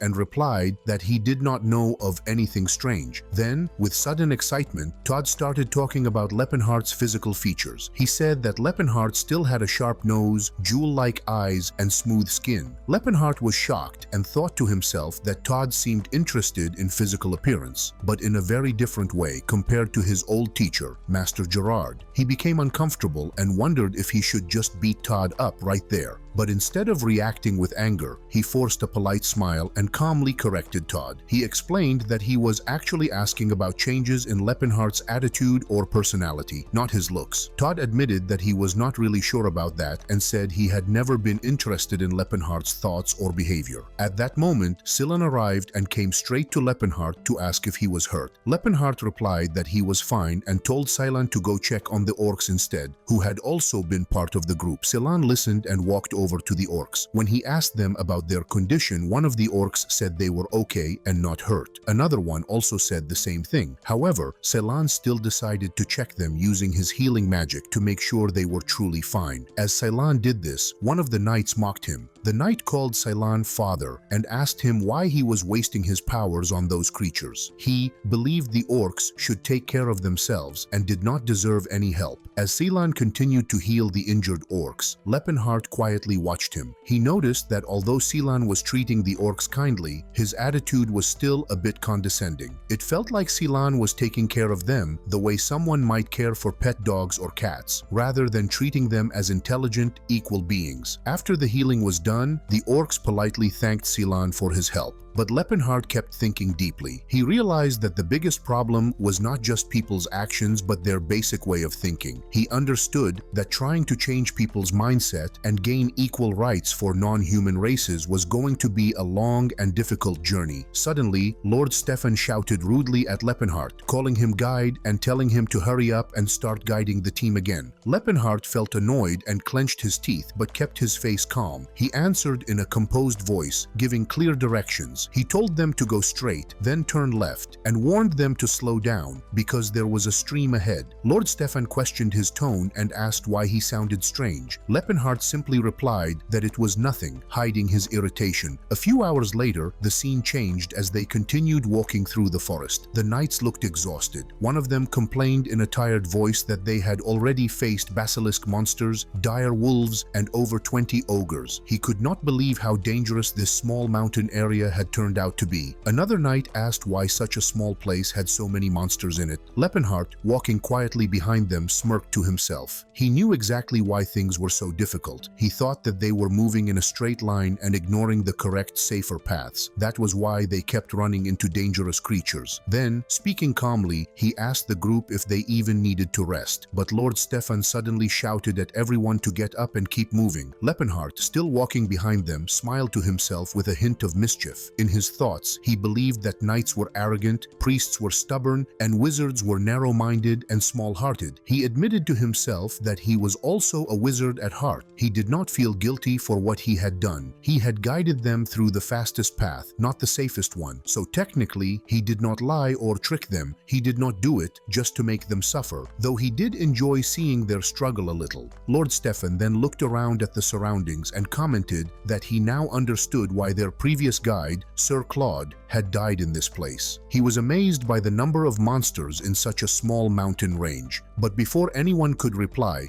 something caught his attention, a large ancient ruin standing before them. His eyes widened in shock, and then he spoke with joy, asking if this was the place they had been looking for. Knight Edward looked excited too, and confidently told Lord Stefan that he was sure this was the ancient ruins of Fulton. With renewed energy, the group began to walk toward the ruins. After a while, they stood right in front of it. As they waited, the massive stone door of the ruins slowly opened by sliding to both sides. Todd pointed at the opening and told everyone that it was the entrance.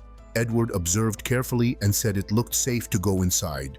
Lord Stefan did not waste time. He ordered everyone to prepare themselves for what might be inside. Lepenheim, standing calmly, smiled and said he would wait outside. Lord Stefan, clearly seeing the task as complete, told Lepenheim that his job was done and that he was free to leave now. Just as the group was about to enter the ruins, Lepenheim reminded them that he had no way to return to the village alone. Lord Stefan agreed and said that since Lepenheim had helped them find the way, they would now protect him on the journey back. Lepenheim, however, found this statement amusing and thought to himself, that was not this their job from the beginning? Then, raising his sword with pride, Lord Stefan shouted that a great knight rested beyond the gate and that they would honor his will. He declared that their goal was to find the legendary demon sword Alteon. All the knights raised their swords in unity, ready to face whatever was inside. Lepenheim simply waved his hand and wished them good luck. With Lord Stefan shouting a final battle cry, the knights of Alteon charged forward into the ruins with excitement and determination. Now left alone outside, Lepenheim's expression changed to something more serious and sharp. He quietly said to himself that it was finally time to do what he had really come for. In his mind, he remembered the history of the place. The ancient ruins of Fulton, now filled with monsters and the souls of the dead, was once just a military outpost built during the Silver Age. Though it was ordinary in purpose, it had been created using Silver Age technology. Because of this, the ruins held great value and importance. As Lepenheim entered the ancient ruins alone, he softly spoke to himself. He said it had been a very long time since he had last been there. In his past life, he had explored this same place with someone named Cirrus. He remembered those days fondly and thought of them as good times. A memory came back to him clearly, that Cirrus had once excitedly told him that a sylph, a magical spirit, was whispering behind one of the walls. Lepenheim had quickly guessed that it must be a secret door and praised Cirrus for discovering it. He had called Cirrus his muse, showing how much he admired him. Cirrus, a bit embarrassed, had opened the secret door using magic and told Lepenheim that he was making him blush. Lepenheim then joked that he would give Cirrus a kiss as a reward. Back in the present, remembering that moment made Lepenheim blush. He laughed at himself and wondered what he had been thinking back then. Flirting with Cirrus in the middle of a dangerous area, he admitted that he used to be quite bold and fearless. He then focused on the wall in front of him and placed his hand on it. He recalled that the code to open the hidden path was based on the Libra symbol, mixed with the symbols of Aqua, Water, and Terra, Earth, but in reverse order. He murmured that although he remembered the solution to the puzzle, it was much harder to do now because his magic power was limited. While his new body was physically strong, he felt that his mind was not as sharp as it used to be in his old life. He closed his eyes and focused his magic. After a moment, the door slowly slid open with a grinding sound. He looked at it and calmly said that it worked. Then he took off his coat and placed it carefully on the ground, saying there was no way he would ruin something that cost him 10 silver coins. He stretched his body, feeling ready, and said that it was time to see how strong his new body really was. Suddenly, a scream echoed through the halls. It startled him and made him confused. He thought the others had gone in a different direction. So why were the screams coming from where he was? He noticed a nearby cave entrance and remembered something important. This secret path actually led to the third basement floor of the ruins. If the hidden passage had opened, that meant something or someone had triggered it from inside. That could only mean one thing. an intrusion. Then, a serious realization hit him. His eyes widened as he remembered that no matter what the ruins looked like now, Fulton was originally a military facility. Its ancient magical systems were still active and would respond to intruders by activating traps and defensive measures. Back when it had only been him and Cirrus exploring the ruins, they never triggered those traps because they avoided certain areas. But now, the Altion Knights had gone deep into the ruins basement, where the danger was much greater. He figured that they probably stepped on a trap and were all thrown down into the second basement floor. Everything had turned into a complete mess. At the same time, inside the ruins, one of the knights was hit by a trap. He cried out in pain, and Lord Stefan quickly shouted his name, Sir Thomas.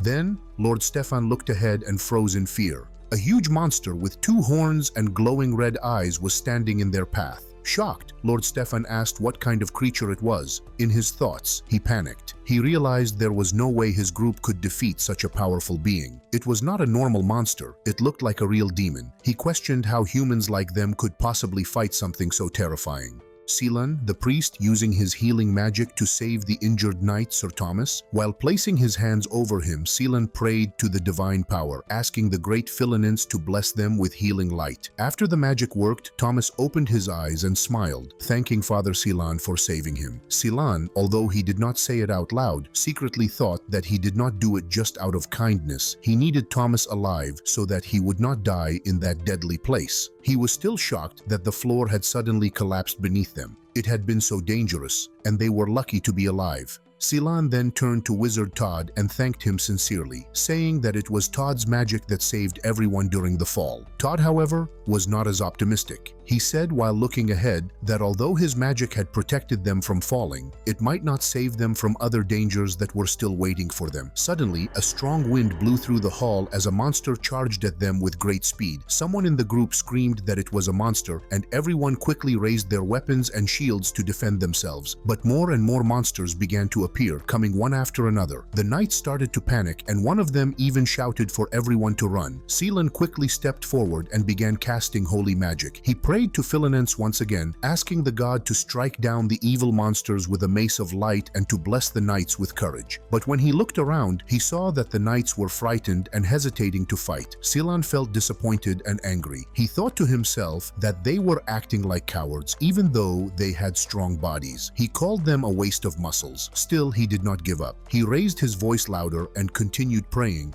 begging Philinins to give the knights even more courage so they could stand and fight. Todd watched the hymn closely and was shocked. He wondered how much holy power Selan had used on them. They were fighting wildly, as if they were possessed by something beyond themselves. At the same time, Lord Stefan charged toward the monsters and shouted to his knights, encouraging them to show their bravery. He told them to prove the strength of House Altion and defeat the vile creatures. On the other side, the monsters let out loud roars and ran forward to meet the knights in battle. Todd quickly raised his staff and used his earth magic. He shouted a powerful spell, calling upon the great earth to rise and reclaim what was once born from it. His spell, Sephiro de Krotl, released magical energy that empowered the knights, giving them strength to fight harder. Then, the elf warrior Relshia joined the battle. She charged at one of the monsters with incredible strength and slashed it with her sword. Although she managed to hurt the beast, she was injured in the process and fell to the ground. Holding her bleeding wound, she spoke in a weak voice, saying that she hoped her attack had helped Master Stefan. Lord Stefan, still in the middle of the fight, praised her. He said she had done well and then struck the monster with his sword. His blow was strong, and the creature collapsed to the ground, defeated. Knight Edward shouted with admiration, calling Lord Stefan a true hero and the most resolute knight they had. He seemed proud to follow him. However, Lord Stefan clenched his teeth in frustration. He cursed the filthy monsters and shouted at everyone to stay focused. He reminded them that this very place was where the mighty knight Sir Claude had once fallen. Suddenly, a huge explosion shook the battlefield. Smoke filled the air, and everyone looked in shock as a giant monster stepped out from the smoke. Fire burned across its body, and it roared so loudly that the sound echoed through the ruins. The creature released a powerful wave of fire, and many of the knights were thrown back into the air by the force of the blast. Lord Stefan quickly shouted to the group not to be afraid. He tried to keep them strong and focused. Meanwhile, Thomas clutched his head in frustration and yelled at the knights. He asked them if they had not prepared themselves for this kind of situation. He questioned how they could still call themselves the brave knights of House Alteon if they were acting like cowards. The monster attacked again, breathing out another wave of fire. The group stepped back, overwhelmed by its power. Lord Stefan gritted his teeth and thought in anger that they could not lose now. He told himself that he would not let the monster defeat them. He ran straight toward the beast with full determination. In his mind, he reminded himself that he carried the name of House Alteon and was known across the land as the Resolute Knight. As he jumped through the air toward the monster, he shouted the name of his special technique, Shooting Strike, and aimed his glowing sword at the creature. But before he could land a hit, something struck his face with great force. He crashed hard onto the ground, his body unable to keep going. Then Silan gathered his courage and used his holy magic. He shouted a prayer to the god Philinense, asking for light to strike down the evil creature. He shot beams of magic at the monster's face, but to his shock, the attack had no effect. Silan's eyes widened in disbelief. The monster roared and rushed toward him. In fear, Silan closed his eyes tightly, thinking the end had come.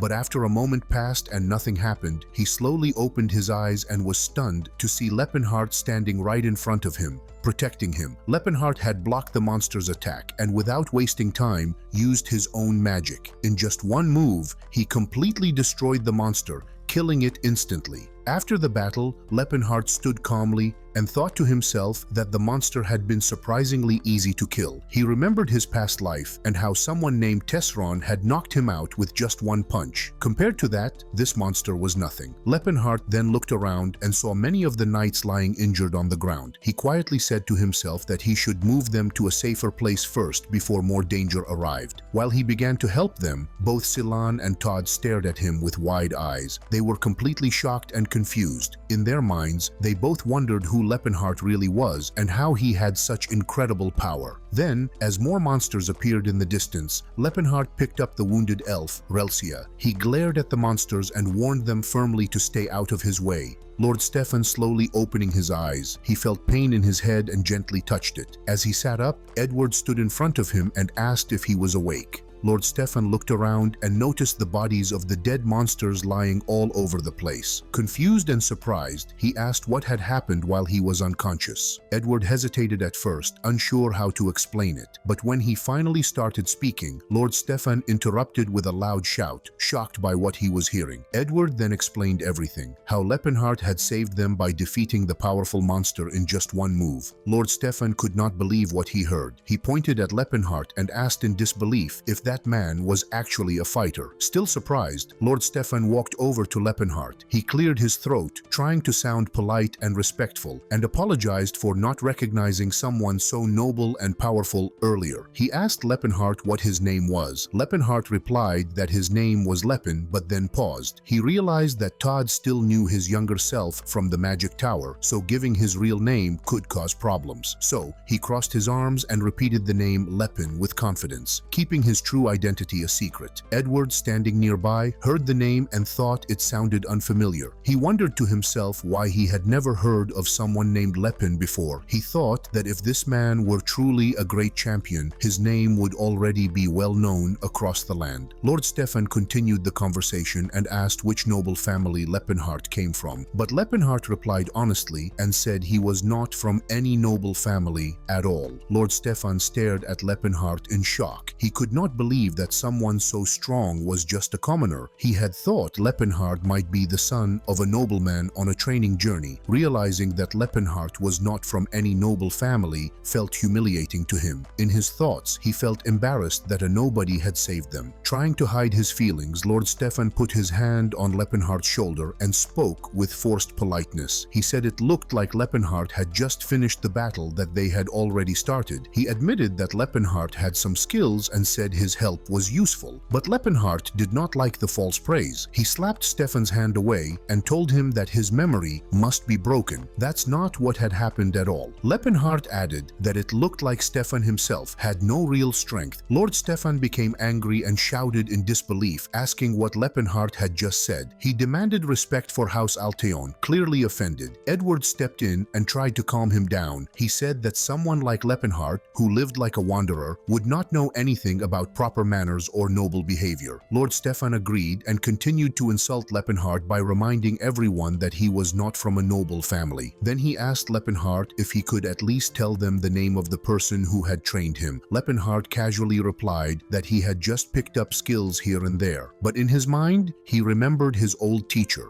Master Gerard, who had once excitedly told him about a new training technique he had developed. Lepenhart smiled to himself, knowing how famous Gerard was across the continent. He did not want to mention his name now because it would attract too much attention. More importantly, he did not want Gerard or others from his past life to discover where he was or who he had become. Lord Stefan looked at Lepenhart with confusion and doubt. He said that Lepenhart was far too strong for someone who had never received proper training. It did not make sense to him, but Lepenhart did not want to explain. Instead, he calmly told Lord Stefan to stop asking questions and to go check on the injured knights instead. Edward, watching them, thought that Lepenhart was surprisingly comfortable using a bossy tone with others. He seemed to speak as if he were in charge. Then Lepenhart pointed at the wounded knights and reminded them that helping those people was more important right now. Edward continued thinking that Lepenhart did not even seem to realize how arrogant he sounded. He acted like someone who had spent a lot of time giving orders from a high position. He did not even show the usual respect expected toward older people. Edward started to wonder, maybe Lepenhart was not just a rude person. Maybe he was someone really important, like a royal from another country. His way of speaking and his confidence made Edward feel like he was talking to someone much older in disguise. Edward found him mysterious and interesting. Then Silen walked over and politely called out to Lepenhart. He asked if his name really was Lepen, and then, out of curiosity, asked how tall he was. Lepenhart answered that he was about 192 centimeters tall. Silan's eyes sparkled with curiosity as he asked for his weight next. Lepenhart said he was not sure because he had never weighed himself properly before. Silan, clearly fascinated, asked what kind of training Lepenhart had done to build such a strong and powerful body. Lepenhart simply replied that he had just been beaten up a lot, eaten a lot of food, and lifted a lot of weights. He made it sound simple, but inside, he was a bit suspicious. He wondered why Silan was suddenly acting so friendly. After all, this was Silan Filmarsis, not just any priest. As they talked, Silan smiled and said that it must be true what people say, that real fighters never reveal their training secrets. Meanwhile, Lepenhart continued thinking about Silan's past. He remembered that Silan had lost both his parents as a child and had grown up in an orphanage run by the Philinins order. As a child, Silan had a weak body and a very pretty face, which caused other kids to tease him often. Because of that, Silan started wishing for the things he did not have. He wanted a strong, muscular body, a loud and hearty laugh, and a deep voice like a powerful man. There was even a time when Silan dreamed of becoming a monk, someone who would prove his faith by physical strength. But life did not go the way he had hoped. He never got taller, his voice stayed soft, and his hair grew too quickly. Even though he worked hard and trained his muscles, all he gained in the end was a huge increase in holy power because he kept healing his sore muscles again and again through magic. Because of that strange path, Silan eventually gave up on becoming physically strong himself. Instead, he began to admire people who had rugged and powerful bodies like Lepenhart. Silan looked at him with shining eyes and quietly murmured to himself that Lepenhart was so big and beautiful. This made Lepenhart feel uncomfortable.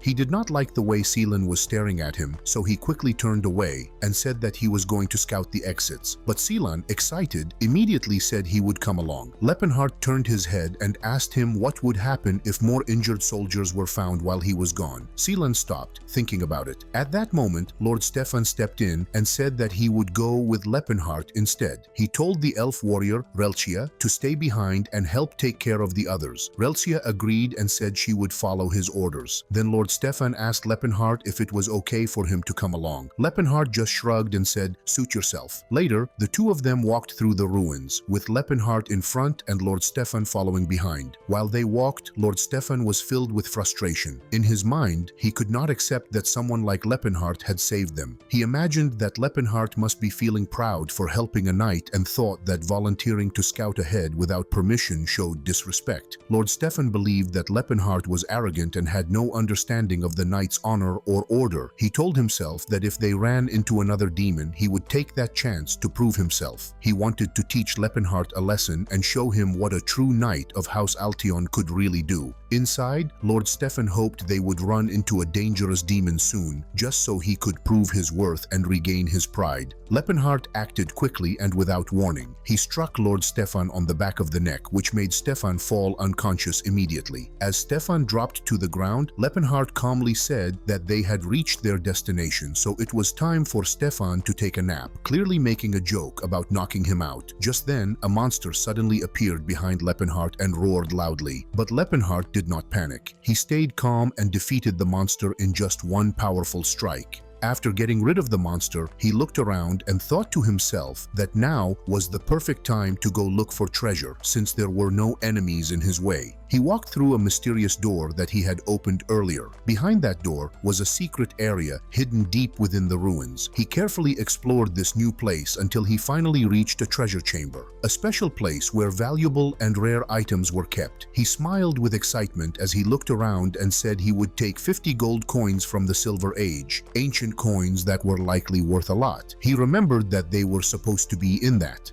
area somewhere. After searching for a little while, he finally found what he had been looking for, a magical item called the Infinite Sack. The Infinite Sack was not an ordinary bag. It had powerful magical properties. It could hold items up to 10 times its own size, which meant it could carry large or heavy things even though it looked small. Even more impressive, anything placed inside the sack would only weigh 1/10 of its real weight, making it easy to carry huge treasures without effort. Lepenhardt held the sack with a satisfied smile. He also remembered that there was another sack nearby, filled with even more valuable items. Inside that second sack were 3 legendary magical objects: the Celestial Furnace, the Dagger of Recall, and the Sapphire of Magic Power. These were all extremely rare and powerful. Feeling very lucky and excited, Lepenhardt started placing all the treasures and magical jewels into the Infinite Sack. He laughed with joy, clearly proud of what he had found. Later, Stefan woke up feeling confused and asked himself what had just happened. Lepenhardt stood in front of him and calmly told him that he was awake now and that some fools had hit the back of his head, causing him to lose consciousness after just one blow. As Stefan looked around and noticed the dead bodies of the monsters, he became frustrated and thought that nothing was going according to plan that day. Still, he thanked Lepenhardt for helping him. Lepenhardt smiled and told him not to mention it, but deep inside, he was thinking something very different. He knew he would have to knock Stefan out again. In fact, Stefan would end up passing out 3 more times while Lepenhardt continued looting the ancient ruins. Lepenhardt hoped Stefan was not too badly hurt, but even if he was, he believed Stefan would recover. After all, Stefan was a wealthy nobleman, and Lepenhardt found the whole situation a little strange. The second time Stefan was knocked out, he became more suspicious. When he regained consciousness, he clenched his teeth and thought that even though he was staying alert, he still could not sense anything before getting hit. He wondered if he was feeling weak and thought he should take some tonics or healing potions once he returned home. Meanwhile, Lepenhardt was thinking about the treasure he had found. He realized that he did not have any space left to carry more items, so he would have to return later to collect the rest. Then, acting like everything was normal, he told Stefan that he believed the exits were now secure and they should head back. Stefan agreed and nodded, saying it was all right. As the group continued walking deeper into the ancient ruins, they moved in the same direction, searching for more discoveries. During their walk, Silan turned to Lepenhardt and asked if he came from a royal family. Lepenhardt looked surprised and replied that he was not a noble, just a commoner. Silan seemed confused and started to say that Lepenhardt did not seem like an ordinary person. But before Silan could finish, Lepenhardt interrupted and asked if it was strange for someone who was not noble to be strong and talented. Silan quickly explained that he was not talking about Lepenhardt's skills. What he meant was that the way Lepenhardt spoke made it seem like he looked down on everyone around him. Silan added that it was normal for fighters to be full of confidence, so he could understand why Lepenhardt acted that way with Lord Stefan, but he was surprised that Lepenhardt used the same proud and superior tone even when talking to someone like Sir Edward, who was older and respected, over 40 years old. Hearing that, Lepenhardt realized something important. He thought to himself that since he was only 22 years old, he should try to be more careful about how he acted around others. He then told Silan that he did not meet many people and was not really good at proper manners or polite speech. He admitted that he struggled with etiquette because he mostly lived lived alone or trained by himself. While they were having this conversation, something unexpected happened. In front of them, a glowing magical gate appeared. It looked mysterious and powerful. Lord Stefan stepped forward and pushed the door open by sliding it aside. The group followed him and entered through the gate. But once they were inside, they were shocked to find a huge, dangerous monster waiting for them. The monster stood in front of them and let out a loud and terrifying roar. Lepenheart immediately recognized it and thought to himself that it was a Grell beast. He was confused because he did not remember seeing this kind of monster in his past life, which made him uneasy. Stefan, who stood beside him, unsheathed his sword and guessed that the demon was probably the guardian of the ruins they had entered. Lepenheart understood what Stefan meant and thought that the creature had likely not been defeated yet in this timeline. He quickly suggested that they should retreat. He warned them that, with their current strength, they probably would not be able to win against such a powerful monster. However, the situation suddenly changed when Thomas pointed out something important. He shouted to Stefan and told him to look at the sword the demon was holding. It was no ordinary sword. It was the legendary demon sword Alteon. Hearing this, Stefan stared at the weapon with wide, stunned eyes. The sight of that sword clearly affected him deeply. At that moment, Edward shouted a warning, asking Stefan if he was seriously planning to fight the demon. He reminded him how dangerous the situation was. Edward strongly suggested that since they had now located the sword and the monster, it would be wiser to go back to Alteon March and bring more soldiers to help. But Stefan refused. He angrily said that it was ridiculous to even consider leaving. He could not allow the sword of a once great knight to remain in the filthy hands of a demon. Deep inside, Stefan believed they could not turn back now. He was determined to take the sword back, no matter the risk. His emotions overwhelmed him, and with clenched teeth, he shouted that he would reclaim the sword even if it meant facing death itself. Then, raising his sword high into the air, Stefan shouted a command to the knights to raise their swords as well. In response, all the knights behind him lifted their swords in unity, ready to charge into battle. Lepenheart watched them from the side, and inside, he could not help but think that Stefan was being foolish, blindly rushing toward danger for the sake of pride and emotion. In the ancient ruins where Lepenheart and the others faced a powerful enemy. As he looked at the terrifying monster standing before them, Lepenheart thought deeply about the creature and the ruins around them. He realized that these ruins came from the Silver Age and had been broken off into a dimensional rift. These ruins had a self-repairing system that could automatically fill in any missing parts, including replacing missing guards or defenses. Because of a system error, this monster from another world had been pulled into the ruins and absorbed into the defense system by mistake. In other words, the creatures now acting as dungeon guardians were originally peaceful beings. They had lived calm lives in their own worlds, but were suddenly dragged into the ruins and forced to protect them without choice and without any reward. Once these creatures became part of the ruin system, they became much stronger than before, gaining extra power and magic from the system itself. Lepenheart then realized that the demon in front of them was the same one that had killed Sir Claude, who had been a powerful aura wielder. This demon was not only extremely dangerous but stronger than even Tagrel, another feared warrior. If such a creature was now acting as a dungeon guardian, then its strength would be at an entirely different and deadly level. Meanwhile, Lord Stefan shouted with confidence, pointing out that the monster was tied up in chains. He yelled that there was no reason to be afraid of something that was already restrained. He clearly believed they had the upper hand, but Lepenheart knew better. He turned to Stefan and asked if he seriously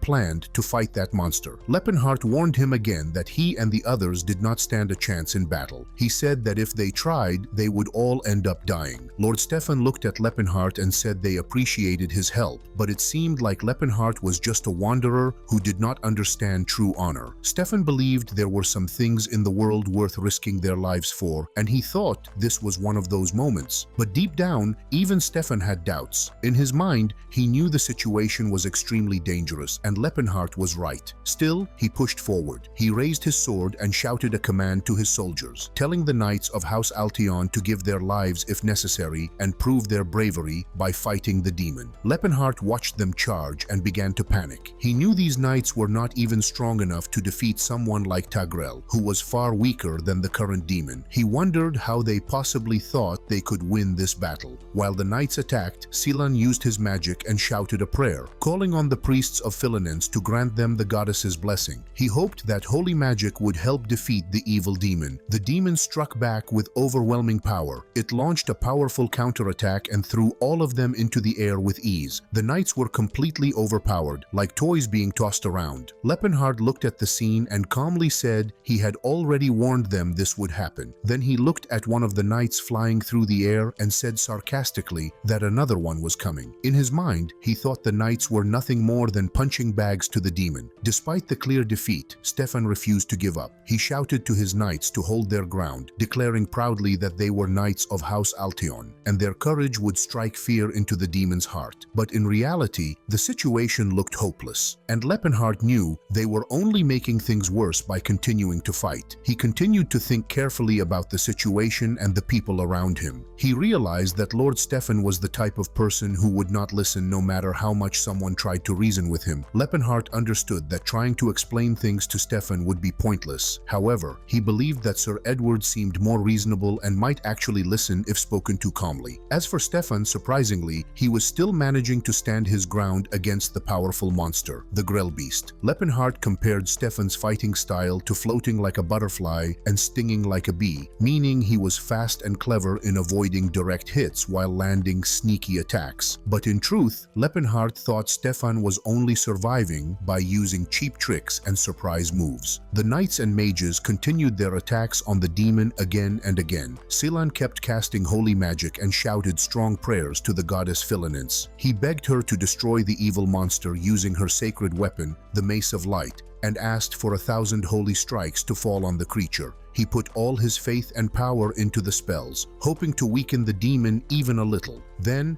Relsia rushed forward with her sword and managed to slash through the monster's body. Stefan saw her attack and praised her loudly, shouting that she had done a great job. Lepenhard watched carefully and noticed something important, that Relsia was very skilled. He began to think that she might even be stronger than Sir Edward. In fact, he thought she was probably the second strongest person in the whole group. This made Lepenhard admit to himself that he might have underestimated these people too much. They were not as weak or helpless as he first believed. At the same time, Todd, one of the other mages, was also using his magical powers. He began chanting a spell and prayed for the cold northern winds to gather in his hands. He cast a powerful ice spell called Blizzard Storm, and soon a freezing storm formed around the battlefield. A strange system message appeared, saying in an unknown magical language that the current defense system was failing and Phase 2 would begin. Right after that, the monster Grellbeast launched a powerful attack. Stefan bravely shouted for the creature to die as he charged at it, but the monster struck him with great force. Stefan was thrown across the battlefield and crashed hard into the ground. Edward cried out in panic, calling for Lord Stefan. Stefan, now sitting weakly on the ground, barely managed to speak Edward's name. Edward rushed over and said he was thankful Stefan was still alive. While that happened, the knights and mages continued attacking the monster from all directions, doing everything they could to bring it down. As Relsia rushed in to strike again, the Grellbeast opened its huge mouth and released a wave of fire. At the same time, a storm began to form in the area,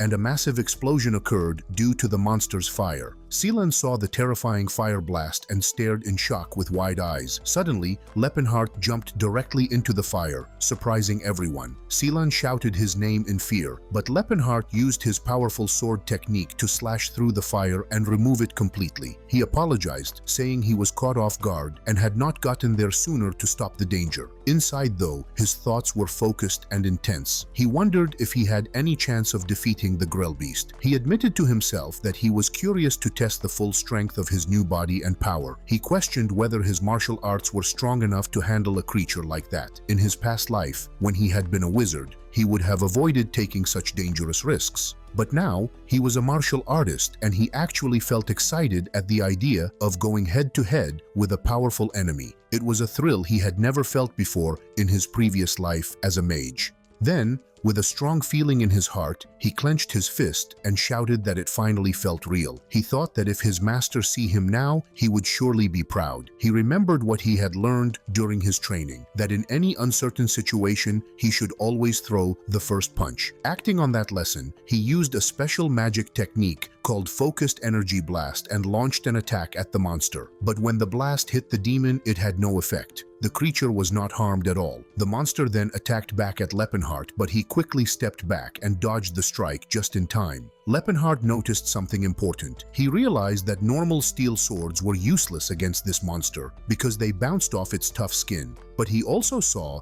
that a magic sword could at least leave a scratch. However, the Grell beast soon hit him with great force. The attack sent Lepenheim flying across the battlefield until he smashed into a wall with such power that it created a huge hole. Seelan saw this and shouted Lepenheim's name in fear. But to everyone's relief, Lepenheim stood up tall and said he was fine. Seelan stared at him in shock, amazed by what he was seeing. He wondered if this was the true strength of an aura wielder, a rare and powerful kind of warrior. Lepenheim stayed calm and thought about the fight. He realized that if he had just held on a little longer, he might have found an opening to counterattack. He remembered how he had trained hard with Master Gerard, and because of all those sparring sessions, his body had naturally learned to endure strong blows. He told himself that it was time to sharpen his skills even more. Now fully focused, both Lepenheim and the monster charged toward each other at full speed. Lepenheim shouted that he did not care what the monster was or what it meant. Both sides began using powerful magic attacks. Lord Stefan stood nearby, watching everything with wide eyes. He quietly said to himself that what he was seeing was aura, a powerful energy that only the most gifted warriors could use. But then a question filled his mind. How could someone like Lepenheim, a man with no noble title, no famous family name, be able to use aura when Stefan, a high-born noble, could not? Stefan was deeply shocked and confused. He could not understand how this unknown man, who had come from nowhere, could possess such power. In his heart, he asked himself, who is this man? Where did he come from? How can someone like him exist? At that moment, Lepenheim jumped straight at the monster. His entire body was glowing brightly with mana energy, and his fist was clenched tightly, ready to strike with all his strength.